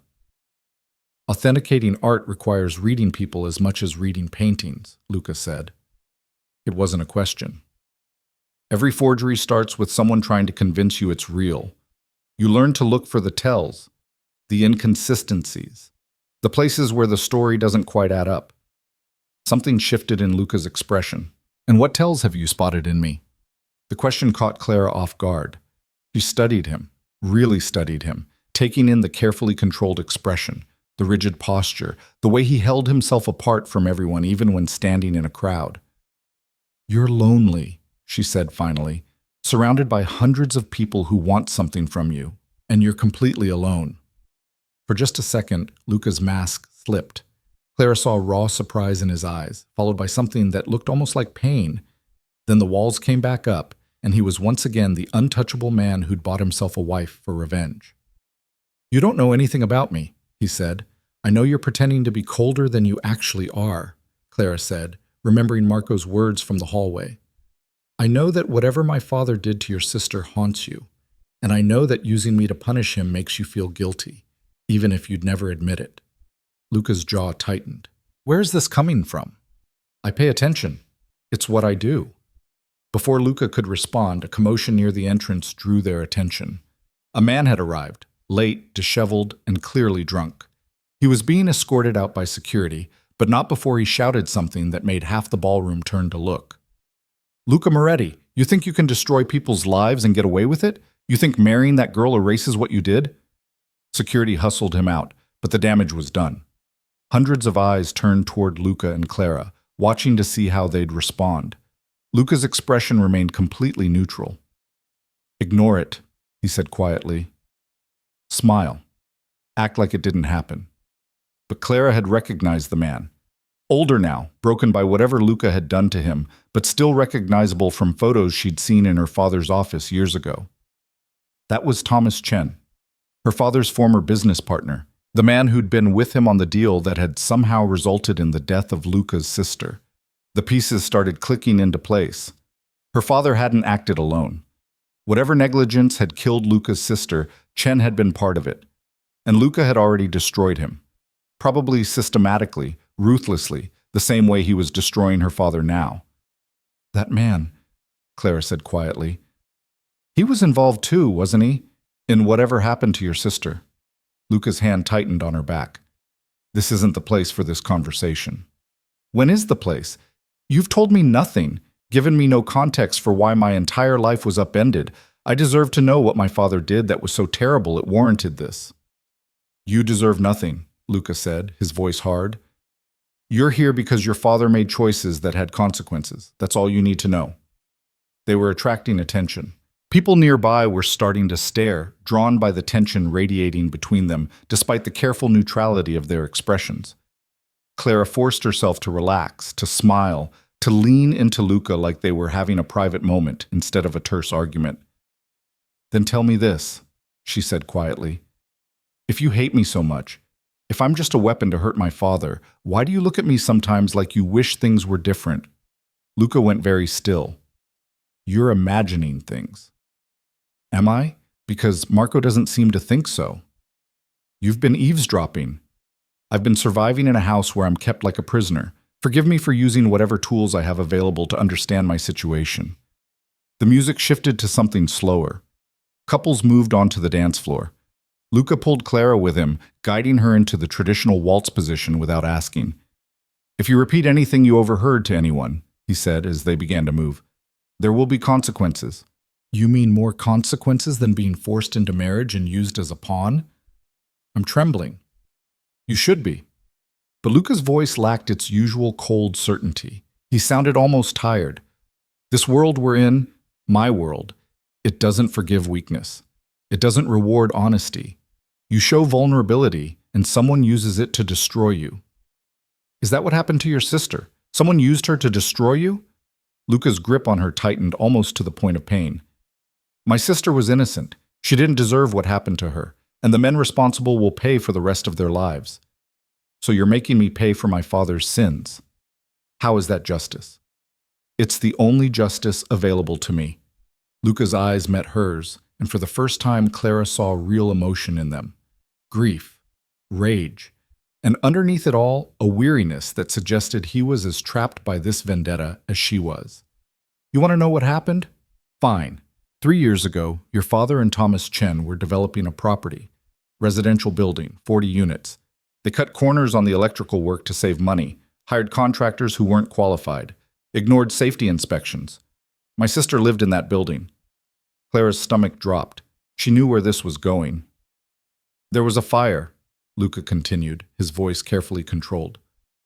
"Started in the walls because of faulty wiring. The fire exits were blocked. The sprinkler system didn't work because Chen had installed a cheaper version that wasn't up to code. My sister was trapped on the 8th floor. She died of smoke inhalation before the firefighters could reach her." The words landed like physical blows. Clara felt them in her chest, in her throat, in the sudden difficulty of drawing breath. "I'm sorry," she whispered. "I'm so sorry." "Your sorry means nothing." Luca's voice had gone flat again. "Your father knew the building wasn't safe. He knew, and he did nothing because fixing it would have cost money he didn't want to spend. So my sister died, 23 years old, brilliant, beautiful, dead because 2 men valued profit over human life." They continued dancing, moving through the steps while Clara's world rearranged itself around this new information. Her father wasn't just in debt. He was guilty of negligent homicide, The kind of crime that should have sent him to prison but probably didn't because he'd had enough money at the time to make it go away. "Why didn't you go to the police?" Clara asked. "Why this instead of letting the legal system handle it?" Luca laughed, and it was the most bitter sound Clara had ever heard. "The police investigated, found no evidence of criminal intent. Your father and Chen settled with the other families who lost people in that fire, paid them off, made it all disappear behind non-disclosure agreements and legal settlements. The legal system failed, so I created my own justice. By destroying Chen and my father. By taking me. By making sure they understand loss the way I understand it. Chen lost everything, his business, his reputation, his family. Your father is losing his business piece by piece. And you?" Luca pulled her closer, and Clara could see the grief raw and open in his eyes. "You're the reminder that keeps him suffering. Every time he sees you with me, he knows what he traded away. His daughter's freedom for his own survival. That's the price of his choices." The music swelled toward its conclusion. Luca spun Clara in a final turn, and she felt tears burning in her eyes. Not for herself. For the young woman who'd died because people like her father valued money over safety. For Luca, trapped in a grief so profound he'd turned himself into a monster to cope with it. For all of them, locked in this cycle of pain and revenge that would never actually bring back what had been lost. The song ended. Applause rippled through the ballroom. Luca released her and stepped back, his expression smoothing back into that neutral mask. "Now you know," he said. "Does it change anything?" Clara looked at him, really looked at him, and saw the truth he'd been hiding behind all the coldness and control. He was broken, shattered by loss and held together only by rage and the promise of revenge. Using her to hurt her father was the only thing giving him purpose.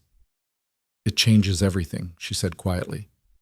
"And nothing, you're right to be angry, to want justice, but using me won't bring her back. It won't make you feel better. It'll just create more pain." "Good," Luca said. "Pain is all I have left of her, and I'll make sure your father feels every bit of it." He walked away, leaving Clara standing alone on the edge of the dance floor in her beautiful dress, finally understanding the full scope of the nightmare she'd been sold into. This wasn't just about money or power or even revenge in any simple sense. This was about a brother's grief turned into a weapon. And Clara was that weapon, whether she wanted to be or not. She made it through the rest of the evening on autopilot, smiling and nodding and playing her role while her mind spun through everything Luca had revealed. The drive home passed in silence. Luca stared out his window. Clara stared out hers. The space between them felt vast and unbridgeable. When they arrived at the estate, Luca disappeared into the east wing without a word. Clara went to her own rooms, carefully removing the expensive dress and jewelry, washing off the makeup, taking down her hair. In the mirror, she looked like herself again. Not Clara Moretti, the trophy wife. Just Clara. The woman whose father had caused someone's death and never paid for it. The woman who was now paying for it instead. She lay in bed staring at the ceiling and thought about Luca's sister, 23 years old, the same age Clara had been when she'd finally felt like her life was coming together. What had she been like? What dreams had died with her in that fire? What kind of person left behind a brother who loved her enough to destroy himself seeking revenge? And what kind of woman was Clara becoming, trapped between understanding why Luca wanted vengeance and knowing that she was the instrument of it? The questions had no answers, just like there was no escape from the beautiful cage she lived in or the marriage that was really a prison sentence. Clara closed her eyes and tried to sleep, but all she could see was fire and smoke and a young woman who died because people like Clara's father had cared more about money than lives. And she understood finally why Luca looked at her sometimes with something that might have been regret, because she was innocent in all of this, and he knew it, and he was using her anyway. That was the truth underneath all the performance and control. Luca Moretti knew exactly what he was doing was wrong. He just didn't care enough to stop. The morning after the gala, Clara woke to find Anna standing in her doorway with an expression that might have been sympathy if the older woman allowed herself such luxuries. "Mr. Moretti asked me to inform you that he'll be away on business for the next few days," Anna said. "He left early this morning." Clara sat up, processing this information. After everything that had been revealed last night, Luca had simply disappeared. No explanation, no conversation, just gone. Did he say where he was going? He doesn't share his itinerary with me, Mrs. Moretti. Anna set down a breakfast tray that Clara hadn't asked for. Is there anything you need while he's away? What Clara needed was answers, context, some kind of roadmap for navigating a situation that grew more complicated every day. But Anna couldn't provide any of those things. No, thank you, Clara said. After Anna left, Clara picked at the breakfast without tasting it. Her mind kept circling back to the previous night. The fire, Luca's sister, her father's negligence. The weight of that knowledge sat in her chest like a stone, making it hard to breathe. She'd been angry at her father for selling her, furious at being used as payment for his debts. But this was different. This was understanding that she was paying for something far worse than financial irresponsibility.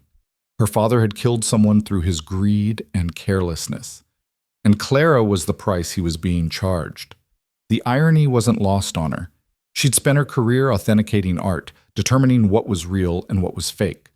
Now she was living a lie, pretending to be a happily married woman while serving as a tool for revenge. The forgery she couldn't escape was her own life. Clara spent the day exploring parts of the estate she'd avoided before. The grounds were extensive, gardens that looked professionally maintained, a pool she hadn't known existed, a tennis court that probably hadn't been used in years. All of it beautiful and empty and utterly wasted on a man who apparently never took time to enjoy any of it. She found herself standing outside the east wing again. The locked doors. Luca's private space. The one place in this entire house she wasn't allowed to enter. Clara tried the handle, knowing it would be locked, but needing to confirm it anyway. It didn't budge. He keeps that wing secured, a voice said behind her. Clara spun around to find Marco standing there. Luca's best man, the one who'd argued with him in the hallway about guilt and vulnerability. I didn't hear you come in, Clara said. I have a key. Marco held it up, then tucked it back into his pocket. Luca asked me to check on something while he's gone. Didn't expect to find you trying to break into his private quarters. I wasn't breaking in, just checking. Checking what? Whether he trusts you enough to leave it unlocked? Marco's expression was sympathetic but honest. He doesn't, and won't. That wing is where he keeps everything that matters to him. Clara studied Marco. He was younger than Luca, maybe early 30s, with the kind of easy confidence that suggested he'd been born into this world of wealth and power rather than fighting his way into it. His dark eyes held intelligence and something else. Concern, maybe. You're his best friend, Clara said. I'm his cousin. Best friend is probably too strong. Luca doesn't really do friendship. But you care about him. Unfortunately, Marco leaned against the wall, crossing his arms. Look, I know what he's doing to you. I know it's wrong. I've told him as much. But Luca doesn't listen to anyone when he's in revenge mode. How long has he been in revenge mode? 3 years, since the fire. Marco's expression darkened. Sophia, that was his sister. She was everything to him. Their parents died when Luca was 22 and she was 16. He raised her, put her through college, watched her build a life. When she died because of your father's negligence, something in him broke. He became obsessed with making the people responsible pay. Clara wrapped her arms around herself, suddenly cold despite the warmth of the house. He told me about the fire last night, about what my father did. Then you understand why he can't let it go. Understanding doesn't make it right. I didn't kill his sister. I didn't even know about the building or the fire until yesterday. But I'm the one being punished. You're the leverage, Marco corrected gently. Luca's version of justice requires your father to suffer the way he's suffered. And what makes a parent suffer more than seeing their child trapped in a situation they can't escape? Except my father doesn't care enough about me for this to work the way Luca thinks it will. The words came out more bitter than Clara intended. He sold me to save himself. That's not love. That's cowardice. Marco was quiet for a moment. Then he said, Your father has called this house 17 times in the past week. Anna's been instructed not to put him through.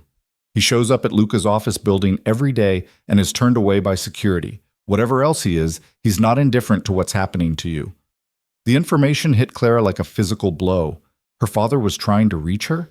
After everything that had happened, he was still trying? Why hasn't anyone told me this? Because Luca doesn't want you to know. Doesn't want you to soften toward your father or start questioning whether this revenge is justified. Marco pushed off from the wall. I probably shouldn't have said anything, but you seem like you could use an ally in this house. Someone who'll tell you the truth instead of whatever version Luca's crafted. Why would you do that? You're his family. Which is exactly why I can see what this is doing to him. Revenge isn't healing him, it's consuming him, turning him into someone I barely recognize. Marco looked at the locked doors of the East Wing. Sophia wouldn't want this. She'd hate seeing what he's become in her name. Did you know her? She was my cousin too. Brilliant, funny, kind. Everything Luca isn't anymore. Marco's voice carried real grief. She wanted to be an architect, design buildings that would last generations. Instead, she died in a building that was designed to maximize profit at the expense of safety. The irony would be funny if it weren't so tragic. Clara thought about the young woman who'd wanted to create beautiful, lasting things and had died because people like her father had cut corners. The waste of it, the absolute senseless waste. What was she like? Clara asked. Really like? Marco smiled, but it was sad around the edges. She was the person who could make Luca laugh, the only one who could talk him out of his darker moods. She believed in people even when they didn't deserve it. Luca called her naive. She called him cynical. They balanced each other. And when she died, he lost his balance. Completely. Marco looked at Clara with an expression that suggested he was seeing her clearly for the first time. You know what's interesting? You remind me of her sometimes. The way you push back against Luca. Refuse to just accept what he tells you. Sophia did that too. I doubt Luca sees the resemblance. Maybe not consciously, but I think part of why he looks so uncomfortable around you is because you're making him remember what it was like to have someone in his life who challenged him, who didn't just agree with everything he said out of fear or obligation. The observation settled over Clara like a cloak. She thought about the moments when Luca's mask had slipped, the times he'd looked at her like he was seeing someone else. Maybe Marco was right. Maybe she reminded him of the sister he'd lost, and that made using her for revenge even more complicated than he'd anticipated. He's not going to let me go, Clara said. It wasn't a question. No, not until he's satisfied that your father has suffered enough, and I'm not sure what that looks like or if it's even possible. Marco pulled out his phone, glanced at it, then back at Clara. I have to go. But Clara, be careful. Luca's unpredictable right now. Angry. And the angrier he gets, the more dangerous this situation becomes.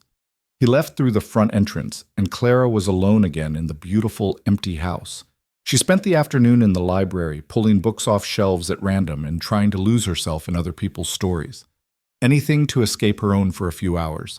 She found first editions, rare manuscripts, books in languages she couldn't read, all of it curated by someone with sophisticated taste and unlimited resources. On a bottom shelf, almost hidden behind a row of leather-bound classics, Clara found a photo album. She pulled it out and opened it before she could second-guess the invasion of privacy. The first photo showed a much younger Luca, maybe 19 or 20, with his arm around a teenage girl with dark hair and his same striking features. They were laughing at something off-camera. Both of them looked happy in a way that seemed almost impossible given the Luca Clara knew. She turned the pages slowly, watching Sophia grow up in frozen moments. Sophia at her high school graduation, Luca standing beside her in a suit that didn't quite fit.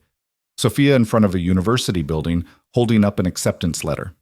Sophia at what looked like her 21st birthday party, surrounded by friends and wearing a smile that could light up rooms. And in every photo where they appeared together, Luca looked at his sister with an expression of such profound love and pride that Clara felt her throat tighten. This was what he'd lost. Not just a sister, but the only person who'd made him happy. The only person who'd seen past the walls he built and loved him anyway. Clara closed the album and put it back exactly where she'd found it. She felt like she'd intruded on something sacred, a grief so private and profound that Luca kept it locked away in photo albums hidden behind books nobody read. The next 2 days passed in similar fashion. Clara explored the house and grounds, ate meals alone, read books from the library, tried not to think about where Luca was, or what he was doing, or whether he'd ever look at her without seeing a tool for revenge. Anna went about her duties with professional efficiency, neither friendly nor cold. The other staff Clara occasionally glimpsed, a gardener, a housekeeper, a cook who prepared meals Clara barely touched, kept their distance. She was Mrs. Moretti, the mysterious bride who'd appeared from nowhere. They were paid to serve her, not befriend her. On the third evening, Clara was in her room when she heard a car in the driveway. She moved to the window and watched Luca emerge from the back of the sedan. Even from a distance, she could see the tension in his shoulders, the exhaustion in the way he moved. He disappeared into the house, and Clara waited. Part of her expected him to come to her room, to check on her or continue the conversation they'd started at the gala. But an hour passed, then two, and he never appeared. She found him just before midnight in the library. He was sitting in one of the leather chairs near the fireplace, a glass of whiskey in his hand, staring at flames that cast dancing shadows across his face. "You found the photo album," he said without looking at her. Clara froze in the doorway. "How did you know?" "Because it's not exactly where I left it. Close, but not exact." Luca finally turned to look at her. "You're careful, but not careful enough." "I'm sorry, I shouldn't have—" "She would have liked you," Luca interrupted. "Sophia, if you'd met under different circumstances, she would have liked you." Clara moved into the room slowly, like approaching a wounded animal. "Marco said I remind him of her sometimes. Marco talks too much." But Luca didn't sound angry, just tired. "You do, though.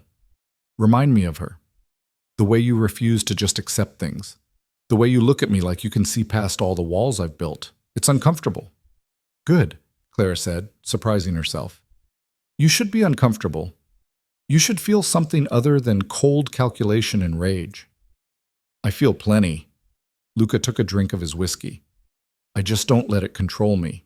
It already controls you. This entire revenge plan, it's all emotion dressed up as logic. You're not pursuing justice. You're pursuing pain because you're in pain, and misery loves company." Luca's jaw tightened. "You don't know what you're talking about." "Don't I?" Clara sat in the chair across from him, maintaining eye contact even though every instinct told her to look away. "You're using me to hurt my father, but you're also hurting yourself. Every time you see me, you're reminded of what you've become. Someone who uses innocent people to settle scores. Someone your sister would be ashamed of." The words landed like a slap. Luca set down his glass with deliberate care, his movements controlled in a way that suggested violence barely restrained. "You should stop talking," he said quietly. "Why? Because I'm right? Because you know Sophia wouldn't want this? Because you're pushing me towards something neither of us will enjoy." "What, more threats? More reminders that you own me and can destroy anyone I care about? I've heard it all before, Luca. It's lost its impact." Luca stood abruptly, closing the distance between them in 2 strides.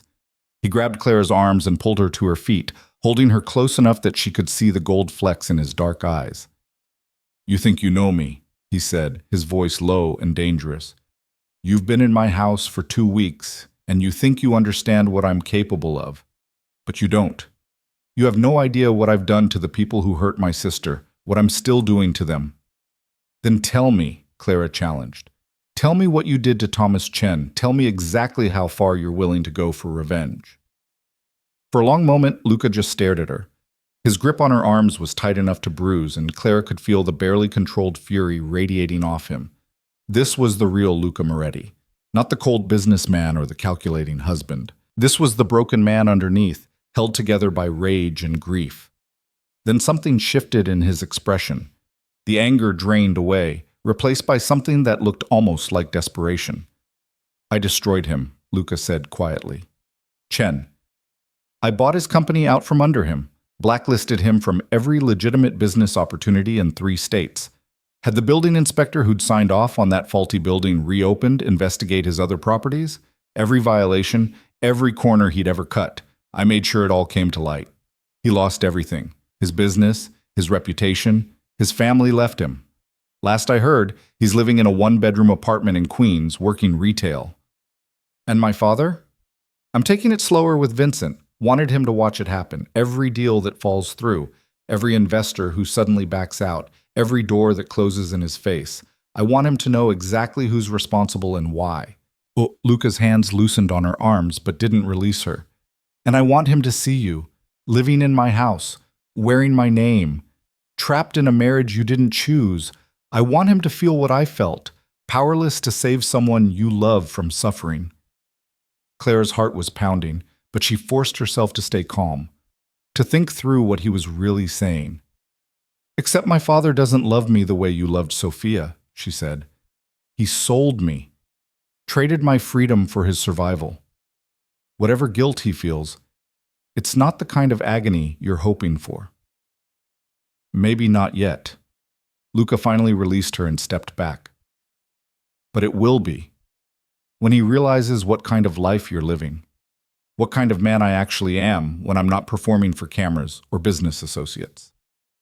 "And what kind of man is that?" Luca turned back to the fireplace, his shoulders rigid. "The kind who does whatever necessary to achieve his goals, who doesn't let empathy or morality get in the way of results, who learned a long time ago that showing weakness is the fastest way to get destroyed." Clara moved to stand beside him, both of them watching the flames. "Your sister made you weak?" "She made me human," Luca corrected. "And humans can be hurt. I won't make that mistake again." "So you've decided to just be a monster instead? That's your solution?" "It's safer. It's lonely." Clara looked at his reflection in the glass of a nearby window. "Marco's worried about you. I suspect your mother is too, though she hides it better. And somewhere underneath all this armor, I think you're worried about yourself, about what you're becoming." Luca laughed, but it sounded hollow. "You think you can save me? Like this is some romance novel where the innocent bride reforms the damaged hero through the power of love?" "I think you're drowning in grief and calling it justice," Clara said. "And I think part of you knows it. That's why you look guilty sometimes when you look at me, why you can't quite commit to being as cruel as you pretend to be. I bought you like property, forced you into marriage, used you as a weapon to torture your father. How much crueler would I need to be for you to accept that I'm exactly what I appear to be?" "You could have consummated the marriage," Clara said bluntly, "used me sexually as well as emotionally, but you haven't. You give me my own space, my own rooms. You threaten my friends but haven't actually hurt them. You're performing cruelty while maintaining boundaries that suggest you're not as far gone as you want everyone to believe." Luca turned to face her fully.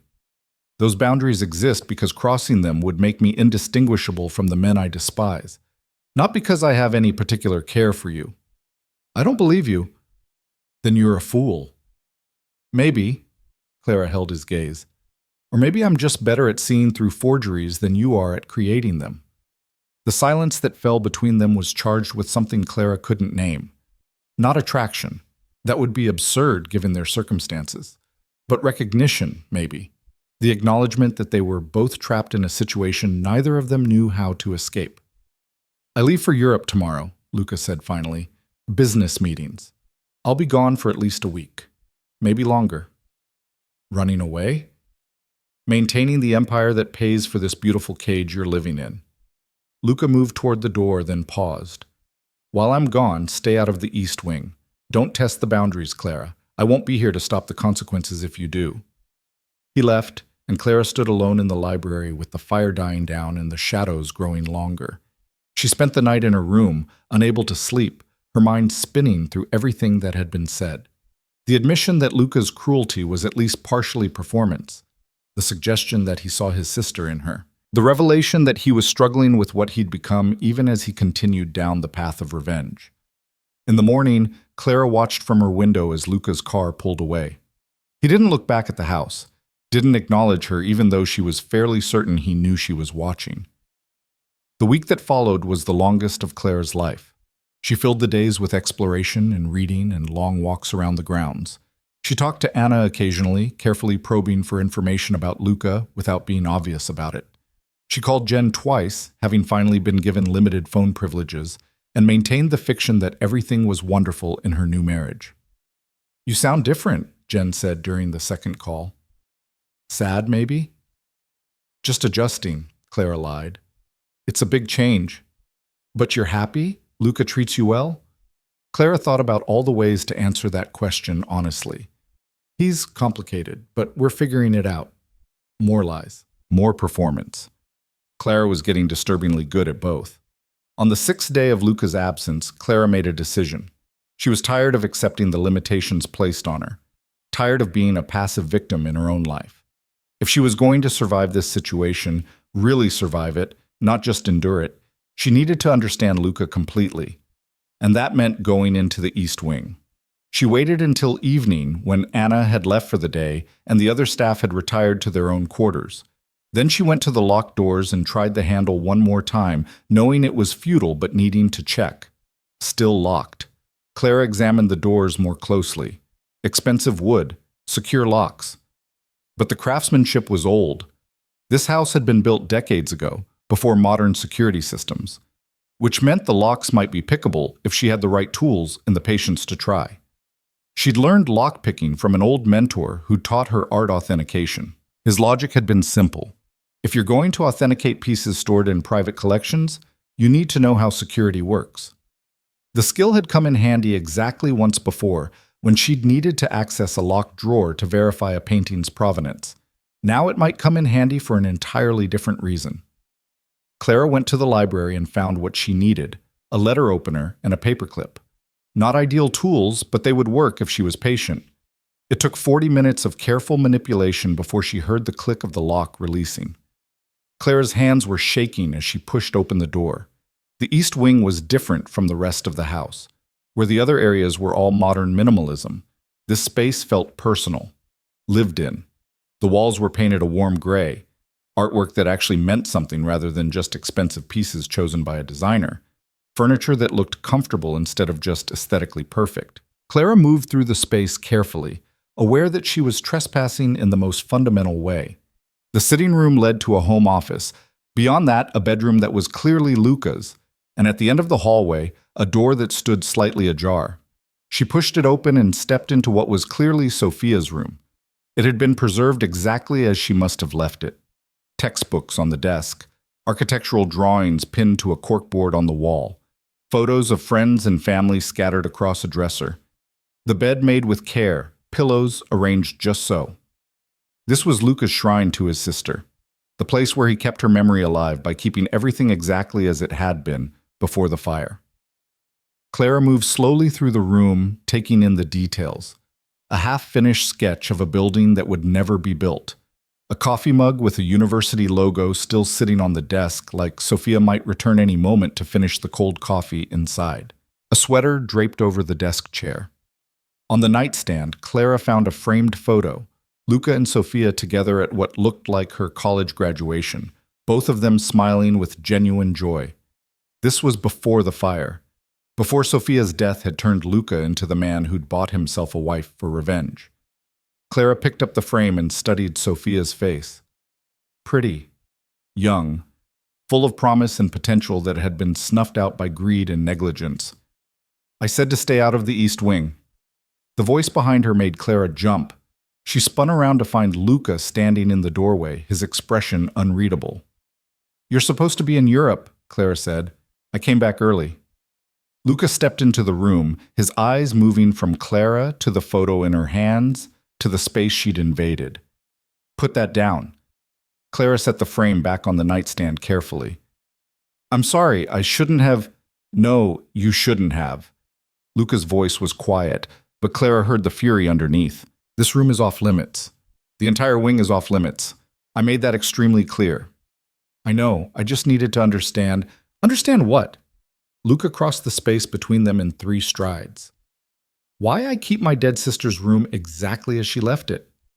Why I come in here sometimes and pretend she's just out with friends and will be home soon. What exactly did you think breaking into my private space would help you understand?"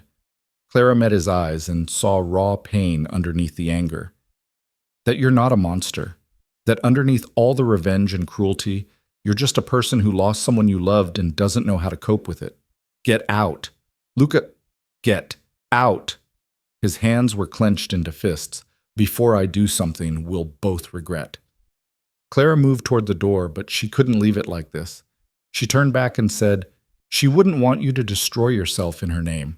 Whatever else she was, I'm guessing she loved you too much to want this for you."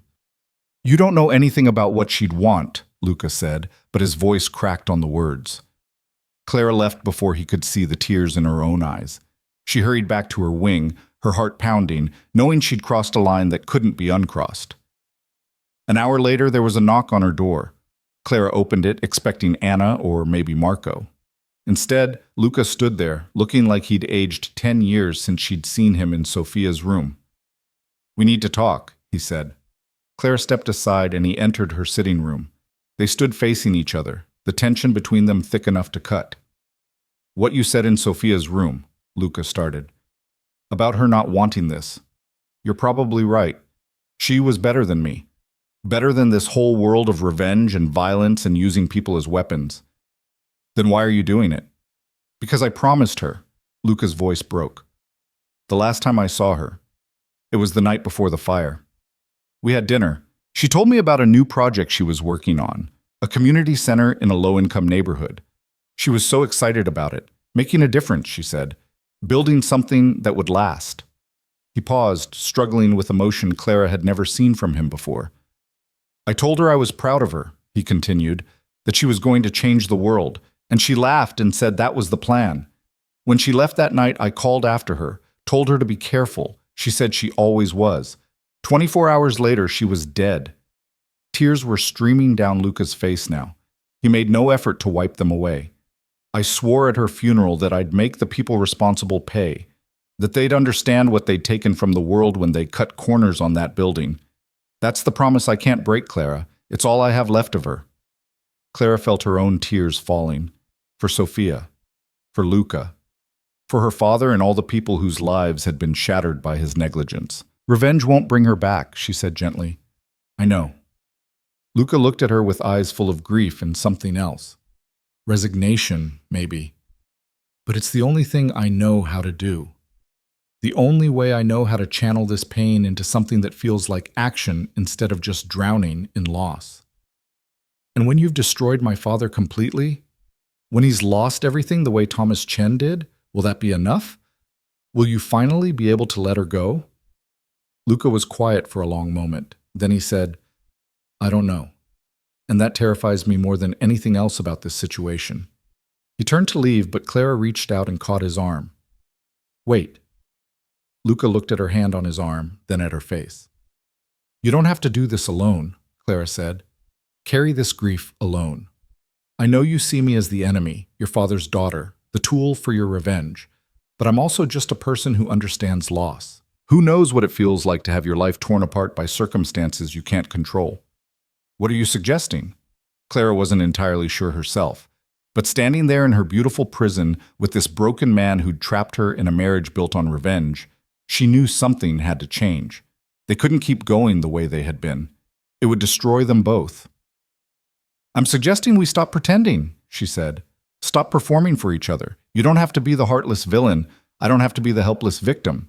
Maybe we could just be two people trying to survive an impossible situation." Luca studied her face for a long moment. Then he said, "And if I can't do that? If the revenge is too deeply embedded in who I've become? Then at least we'll both know the truth. That this marriage really is just a weapon, that there's no possibility of it ever becoming anything more." "There isn't," Luca said, but he didn't sound certain. "Prove it," Clara challenged. "Stop running away. Stop hiding in the East Wing or disappearing on business trips. Stay here. Let me see the real you instead of the performance, and maybe I'll actually believe that you're as heartless as you claim to be." The challenge hung between them. Luca's expression shifted through a dozen emotions too quickly for Clara to track. Finally, he nodded once. "Fine. No more performing, starting now." He met her eyes. "I hate what you represent. Every time I look at you, I see your father and what he took from me. But I also see someone who's being punished for crimes they didn't commit. And that makes me feel like exactly the kind of man Sophia would have been ashamed to call her brother." The honesty was brutal and refreshing in equal measure. "And I hate that I'm starting to understand you," Clara admitted. "That part of me recognizes your pain even while I resent being used as a tool to inflict more pain. I want to despise you completely, but you keep showing these glimpses of humanity that make it complicated." "Complicated," Luca repeated. "That's one word for it." He left without another word, and Clara stood alone in her room, wondering what exactly she'd just set in motion. The truth between them was out now. No more pretending, no more performance. which meant whatever came next would be real. And that was somehow more terrifying than all the lies had been. The days following their confrontation moved differently. Luca didn't disappear into the East Wing or manufacture excuses to avoid her. Instead, Clara found him at breakfast most mornings, reading the financial news on his tablet while drinking coffee he'd made himself. They didn't talk much at first, just shared the space in a silence that was less hostile than what had come before.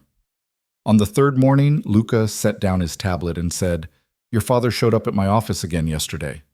Clara's hand stilled on her coffee cup. And I had security escort him out, same as always. Luca's expression was unreadable. "But he left you a letter. Asked them to make sure you received it." He pulled an envelope from his pocket and slid it across the table. Clara stared at it like it might explode. "You didn't open it?" she asked. "It's addressed to you, not me." Luca stood, collecting his things. "What you do with it is your choice." He left her alone with the envelope. Clara picked it up, feeling the weight of her father's words before she'd even read them.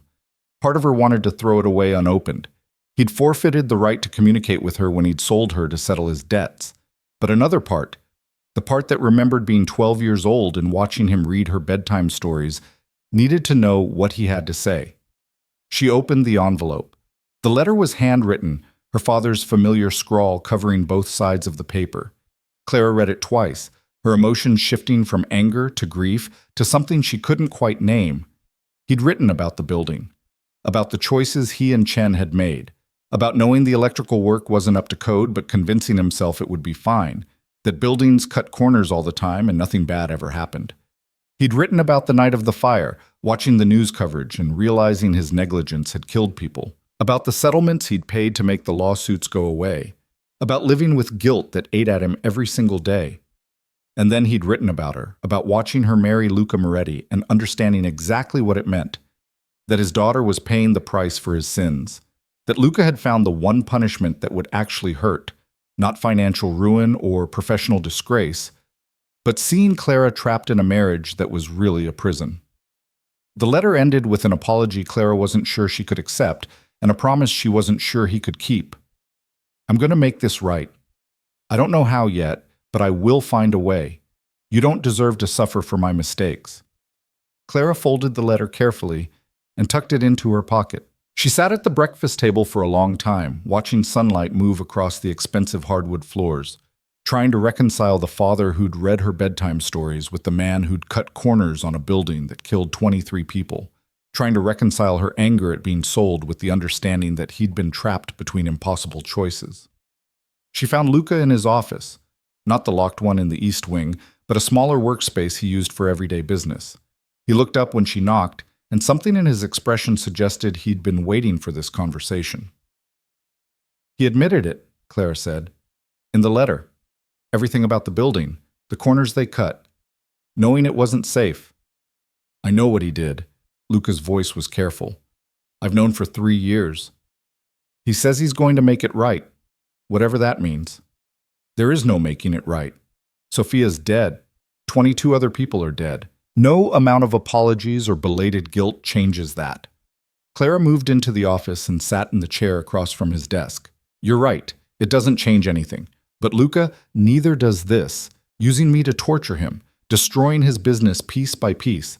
It doesn't bring Sophia back. It doesn't make the pain less. It just creates more suffering." "That's the point." But Luca didn't sound as certain as he had before. "Is it? Or is the point that as long as you're focused on revenge, you don't have to actually deal with your grief?" Luca's jaw tightened. "You don't know what you're talking about." "I think I do. I think you've been running from your sister's death for 3 years, channeling all that pain into destroying the people responsible instead of actually processing it. And now you're stuck. Because if you let go of the revenge, what do you have left?" "Nothing." The word came out raw. Honest. "I have nothing left without this. You have yourself, your life, the possibility of actually healing instead of just surviving on rage." Luca stood abruptly and moved to the window, his back to Clara. "You make it sound simple, like I can just decide to forgive and move on. But every time I close my eyes, I see her. Every time I walk past her room, I remember what she was supposed to become. The building she would have designed, the life she would have lived, and I can't just let that go. Clara stood and moved to stand beside him. I'm not asking you to let it go. I'm asking you to acknowledge that revenge isn't the same as justice, and that using me to punish my father makes you complicit in the same kind of cruelty you're trying to avenge. So what do you want me to do? Just release you, pretend this marriage never happened, let your father off without any consequences? I want you to make a choice, Clara said, not out of rage or grief or some promise you made at a funeral, but out of who you actually want to be. The man Sophia would have been proud of, or the man you've become because you couldn't figure out how to live with loss. Luca turned to look at her, and Clara saw something shift in his expression. Not agreement, not yet, but consideration, like he was actually hearing her for the first time. I don't know how to be that man anymore, he admitted quietly. The one she would have been proud of. I've spent 3 years building this version of myself. I don't know what's left underneath. Then maybe it's time to find out. They stood there in the afternoon light, the silence between them heavy with possibility. Finally, Luca said, There's someone I need to see. Someone I've been avoiding because facing him means confronting something I'm not ready for. Your father? Clara guessed, remembering that both Luca and Sophia's parents had died. No. The man who tried to save Sophia. The firefighter who carried her out of the building. Luca's voice went rough. He's reached out a dozen times over the years, wants to talk. I've ignored every attempt because hearing the details of how she died, of how close she came to surviving, I couldn't handle it. And now? Now I think maybe I need to hear it, need to actually face what happened instead of just using it as fuel for revenge. Luca looked at Clara. Will you come with me? The request surprised her. Why? Because you're right. I've been running from this for 3 years, and I don't think I can stop running alone. The honesty in his voice made something crack open in Clara's chest. This was the real Luca, not the cold businessman or the calculating husband, just a man who'd lost someone he loved and didn't know how to survive it. Okay, she said. I'll come with you. They drove into the city 2 days later. Luca had called ahead, arranging to meet the firefighter, a man named David Hernandez, at a coffee shop in Brooklyn. Clara watched Luca's hands tighten on the steering wheel as they got closer, saw the muscle jumping in his jaw.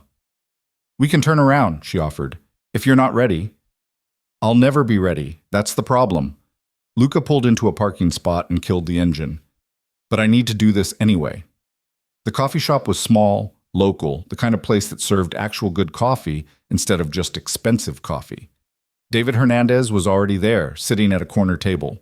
He stood when they entered, a man in his 50s with gray hair and the weathered face of someone who'd seen too much tragedy. Luca. David's voice was gentle. Thank you for finally agreeing to meet. They shook hands, and Luca introduced Clara simply as his wife. David ordered them coffee, and they settled into an uncomfortable silence that Clara finally broke. You were there, she said. The night of the fire. I was. David looked at Luca. I've wanted to tell you what happened for 3 years, but I understand why you couldn't hear it. I can hear it now, Luca said, though his voice suggested otherwise. Tell me. David took a breath. We got the call at 11:47 p.m., structure fire, residential building, multiple people trapped. We arrived 6 minutes later. The building was already engulfed. The fire had spread faster than it should have because of the faulty wiring in the walls. And the exits, he paused. The exits were blocked. Storage in the stairwells, security gates that weren't up to code. Every safety violation you can imagine. Luca's hands clenched on the table. Clara reached over and covered one with her own. He didn't pull away. We went in anyway, David continued. Got most people out of the lower floors, but the 8th floor, the smoke was too thick. The structure was compromised. My captain called us back, said it wasn't safe, but I could hear someone up there, a woman, calling for help. Sophia, Luca said. I didn't know her name then, just knew someone was alive and needed help. So I went back in. Found her in her apartment. She was conscious, scared but coherent. I got her to the window, started to bring her down the ladder. David's voice cracked. We almost made it. We were 3 floors from the ground when part of the building collapsed. The vibration threw us. She fell. Luca made a sound like he'd been punched. Clara tightened her grip on his hand. I tried to catch her, David said, tears streaming down his face now. I swear I tried. But she was already unconscious from the smoke. The fall. It was quick. The medical examiner said she wouldn't have felt anything. That's supposed to make it better? Luca's voice was barely controlled. No, nothing makes it better. But I've lived with that night for 3 years, replayed it 1,000 times, wondered what I could have done differently, and I needed you to know that she fought, that she didn't give up, and that in her last conscious moments, she knew someone was trying to save her. The coffee shop had gone quiet around them. Clara realized she was crying. Luca was staring at David like he was trying to reconcile this story with the version he'd built in his head. Why did you want to tell me this? Luca finally asked. Because I've seen what happens to the families left behind. Some of them heal, find ways to move forward. Others get stuck in the grief. Let it consume them. Turn them into people their loved ones wouldn't recognize. David met Luca's eyes. Your sister died trying to live. She didn't die so you could destroy yourself seeking revenge. She deserved better than that. And so do you. Luca stood abruptly. I need air. He walked out of the coffee shop, and Clara started to follow, but David caught her arm gently. Give him a minute, he said. This is the conversation he's been avoiding for 3 years. He needs to process it. Clara sat back down. How do you do it? Live with something like that? Therapy. A lot of therapy. And the understanding that I did everything I could. That sometimes tragedy happens despite our best efforts. And that carrying guilt for things outside our control doesn't honor the people we lost. It just creates more suffering. He blames my father, Clara said, for cutting corners on the building, creating the conditions that killed her. And he's not wrong to assign responsibility, but there's a difference between holding someone accountable and letting that need for accountability destroy you. Luca crossed that line somewhere along the way. Clara looked out the window to where Luca stood on the sidewalk, his shoulders shaking. I don't know if he can find his way back.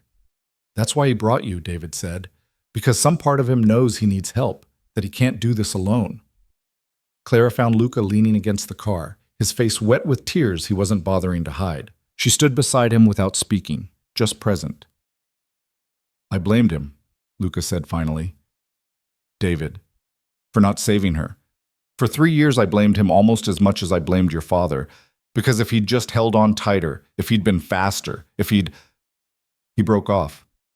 But hearing him tell it, seeing his face, he tried. He risked his life trying to save someone he didn't even know, and I've spent 3 years hating him for failing. Grief isn't rational, Claire said gently.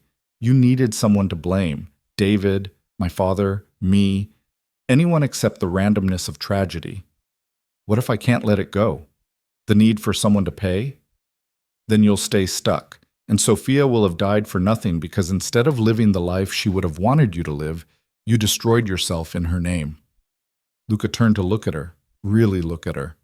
When did you get so wise?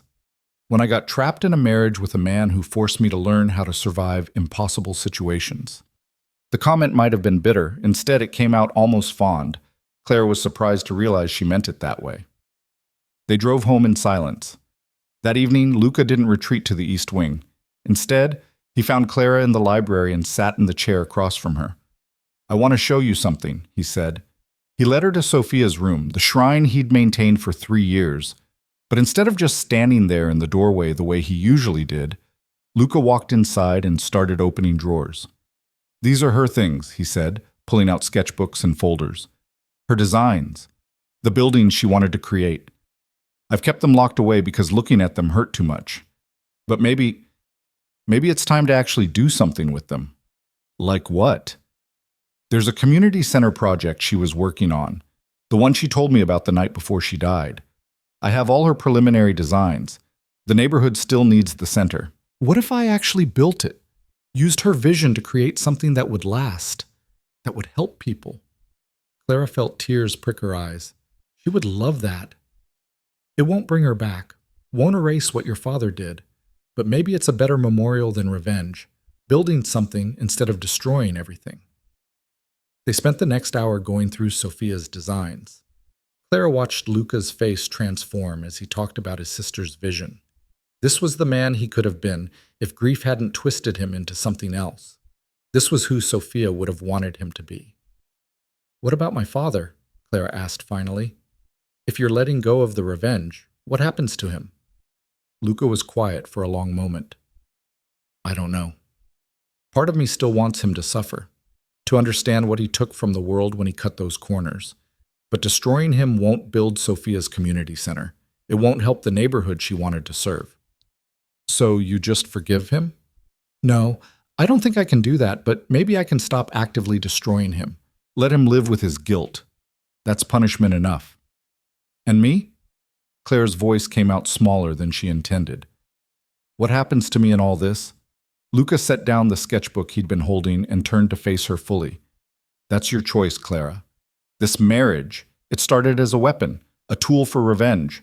But if I'm letting go of the revenge, then you're free. I'll have the lawyers draw up divorce papers, give you a settlement, whatever you need to rebuild the life I took from you." The offer should have brought relief, freedom, everything Clara had wanted since the moment she'd realized she was the bride at that cathedral wedding. Instead, she felt something complicated and confusing. "What if I don't want a divorce?" The words came out before she could stop them. Luca looked stunned. "What?" "I don't know," Clara said, trying to understand her own feelings. "A month ago, you were my jailer, the man who'd bought me like property. But somewhere along the way, that changed. You changed. Or maybe I just finally saw past the performance to who you actually are underneath. Clara, you don't owe me anything. This marriage was forced on you. You have every right to walk away." "I know, but what if I don't want to?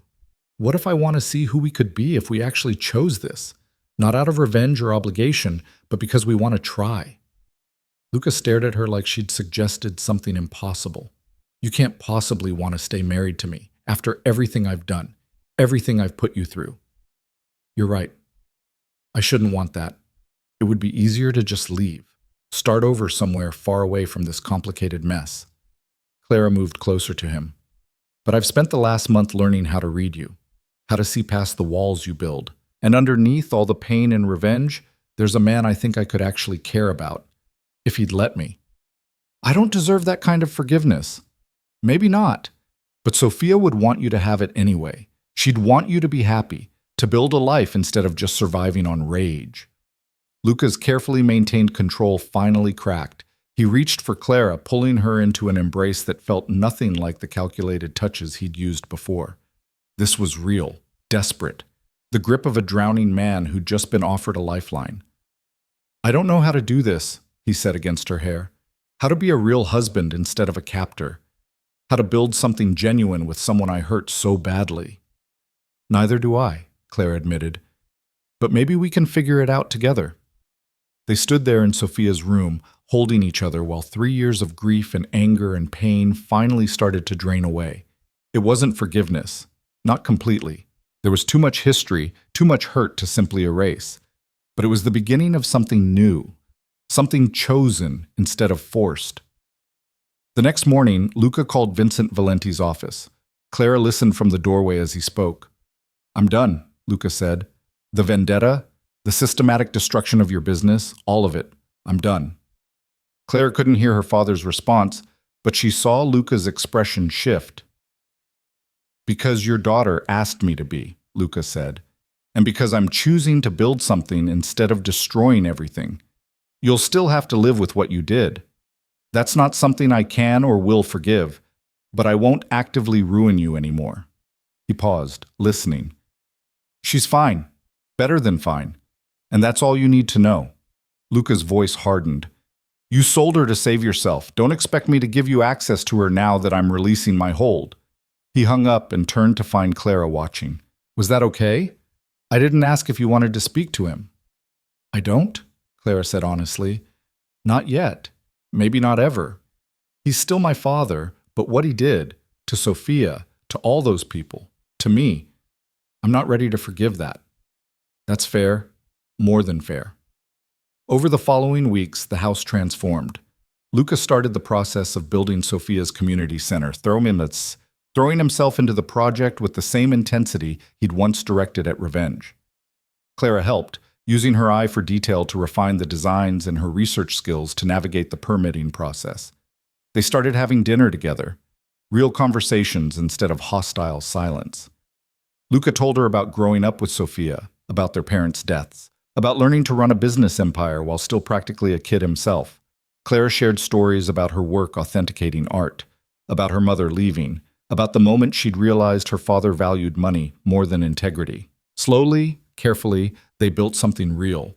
Marco showed up one afternoon and found them working together on the community center plans. He pulled Luca aside, and Clara could hear their conversation from the next room. "You look different," Marco said. "Lighter, like you're actually living instead of just surviving." "Clara happened," Luca said simply. "She forced me to see that revenge wasn't healing anything, just creating more damage." "So you're actually trying to make this marriage work? For real?" "Yeah, I am." "And she wants that too? After everything you put her through?"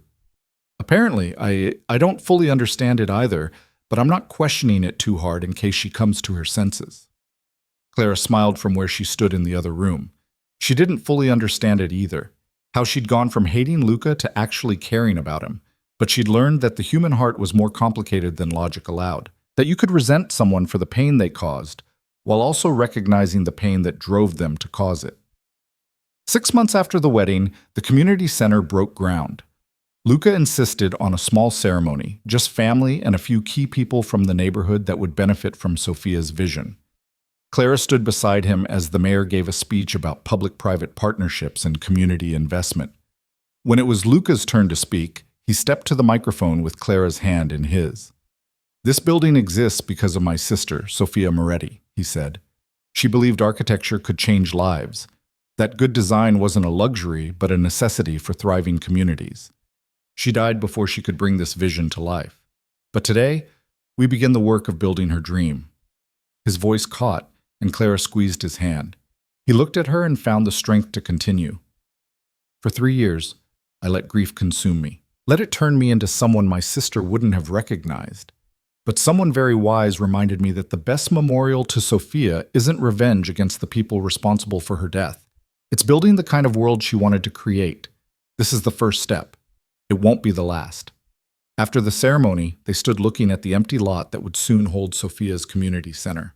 Luca put his arm around Clara and she leaned into him. "Thank you," he said quietly. "For what?" "For seeing past what I'd become to who I could still be. For refusing to let me destroy myself completely. For staying when you had every reason to run." "Thank you for letting me," Clara said. "For choosing to build instead of destroy. For actually trying to be a real husband instead of just a captor." "We started in the worst possible way," Luca said. "A forced marriage. Lies, revenge, everything wrong. And somehow we're finding our way to something right." Clara turned to face him. "It's not perfect. It's not the love story anyone would choose, but it's ours." Luca kissed her then. Not the performative kiss from their wedding or the careful kisses of early reconciliation.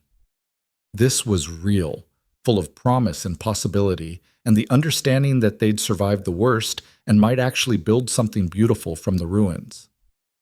A year later, Clara stood in an art gallery in Soho, her art gallery, the one Luca had helped her open, using his business connections and her expertise to create a space dedicated to emerging artists.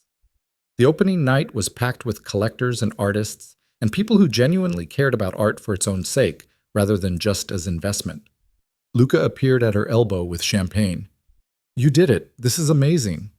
"We did it," Clara corrected. "I couldn't have made this happen without your help. I just provided capital and connections. The vision was all yours." Clara looked around the gallery, at the carefully curated pieces, at the excited conversations happening in corners, at the world she'd built from the ashes of the life she'd lost. "Do you ever regret it? Letting go of the revenge? Choosing this instead?" Luca considered the question seriously. "Sometimes I still get angry. Still think about your father and what he took from me. But then I think about Sofia's community center, about this gallery, about us. And I realize that the life I'm living now, the one where I actually build things and care about people and try to be better, it's what she would have wanted. The revenge kept me stuck. This lets me move forward. Do you think she'd forgive you for what you did to me in her name? I hope so. But more importantly, I'm learning to forgive myself, to accept that I was broken and made terrible choices because of it, and that I'm responsible for fixing what I broke. Clara took his hand. You're doing that every day. They were interrupted by someone wanting to discuss a painting, and Clara excused herself to make the sale. As she talked about brushwork and composition and the artist's vision, she felt the complete rightness of this moment. This was who she was supposed to be, not trapped in a marriage built on revenge, but choosing every day to build something real with a man who'd started as her enemy and become her partner. The gallery opening was a success. Clara sold 6 pieces and got interest from collectors who could launch the featured artists' careers. As the crowd thinned, Luca helped her close up, moving through the space with easy familiarity. I have something for you, he said as they prepared to leave. He pulled out a small velvet box, the same one he'd shown her that first week, the engagement ring she'd refused to wear. Before you say no, Luca said quickly, I know what this represented when I first tried to give it to you. Ownership, control, a collar dressed up as jewelry. But I'd like to offer it again. Not as a symbol of possession, but as a promise. That I choose this marriage every day. That you're not trapped here, but staying because you want to. Clara looked at the ring, still obscenely large, still probably worth more than most people made in a year. But seeing it now, she understood it differently. Not as a shackle, but as a symbol of how far they'd come. Yes, she said, I'll wear it, because I choose this too. Luca slipped the ring onto her finger with hands that shook slightly. Then he kissed her, and Clara tasted salt from tears she wasn't sure belonged to her, or to him, or to both of them. They drove home through the city streets, past the construction site where Sophia's community center was taking shape, past the office building where Luca ran his empire with slightly more ethics than before, past all the markers of the life they were building together. The estate didn't feel like a prison anymore. The gates that had once kept Clara trapped now felt like protection. The beautiful rooms she'd rattled around in alone were now filled with art she'd chosen, and books they'd read together, and the accumulated evidence of a life shared. That night, Clara stood in what had become their bedroom. Not his, not hers, but theirs. Luca came up behind her and wrapped his arms around her waist. I love you, he said. The first time he'd said the words without caveat or qualification. I don't know when it happened. Maybe it was the moment you pushed back against me in the library. Maybe it was watching you refuse to break under pressure. Maybe it was hearing you tell me I could be better than what I'd become. But somewhere along the way, the woman I'd taken as a weapon became the person I can't imagine living without. Clara turned in his arms. I love you too. Even though loving you is complicated and messy and probably says something questionable about my judgment, I love the man you're becoming, the one who builds community centers and supports art galleries and actually tries to be good even when it's hard. We have a strange love story. The strangest, Clara agreed. We started with a forced marriage and threats and revenge. Most people would say there's no coming back from that. But we did. We did. They stood there in their bedroom, in their house, in the life they'd chosen despite everything that should have made it impossible. The beginning had been terrible, painful, built on lies and grief and all the wrong reasons. But they'd survived it. And in surviving, they'd built something real. Months turned into years. The community center opened a celebration from the neighborhood and praise from architectural critics who recognized Sophia's vision in every detail. Clara's gallery became a fixture in the art world, known for championing emerging artists and maintaining ethical practices in an industry often driven by money alone. Luca's business evolved, becoming more transparent, more focused on sustainable growth rather than just maximum profit. Vincent Valenti reached out occasionally, birthday cards, awkward phone calls where he asked how Clara was doing, and she gave him minimal information.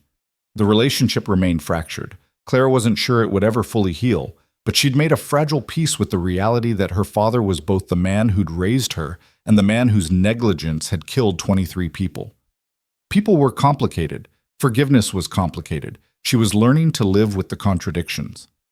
On the third anniversary of their wedding, the day that had started with Clara thinking she was attending someone else's celebration, Luca woke her early and said he had something to show her.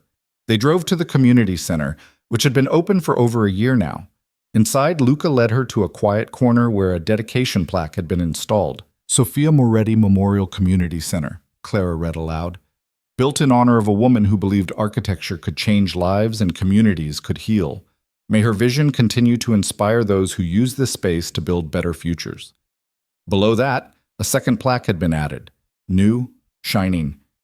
This center stands as testament that from tragedy can come purpose, from grief can come growth, and from the darkest beginnings can emerge the brightest lights. Built with love by her brother Luca, with profound gratitude to Clara, who showed him how to build instead of destroy. Clara felt tears streaming down her face. Luca, you saved me, he said simply. When I was drowning in revenge and grief, you threw me a lifeline. This center exists because Sofia dreamed it, but it's real because you reminded me that I could honor her by building rather than destroying. Clara turned to him, this man who'd bought her like property and somehow become her partner in the truest sense.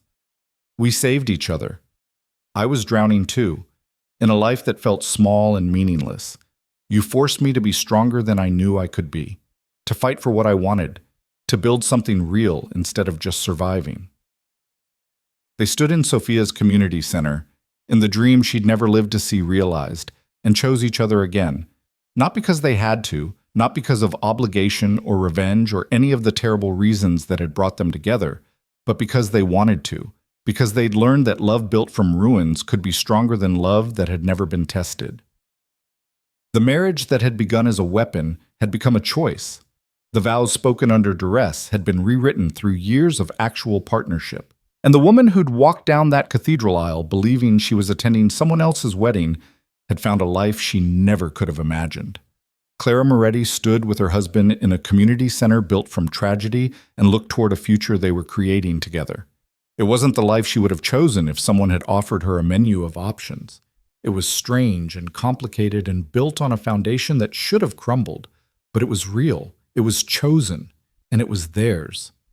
And sometimes, Clara thought, the best love stories weren't the ones that started perfectly. They were the ones that survived despite everything, that transformed from weapons into choices, that proved people could change and grow and become better than what pain had made them. Their story had started in a cathedral with lies and forced vows. It continued in an art gallery and a community center and a home they'd made together. And it would keep going, Clara knew, for as long as they both chose it, every single day.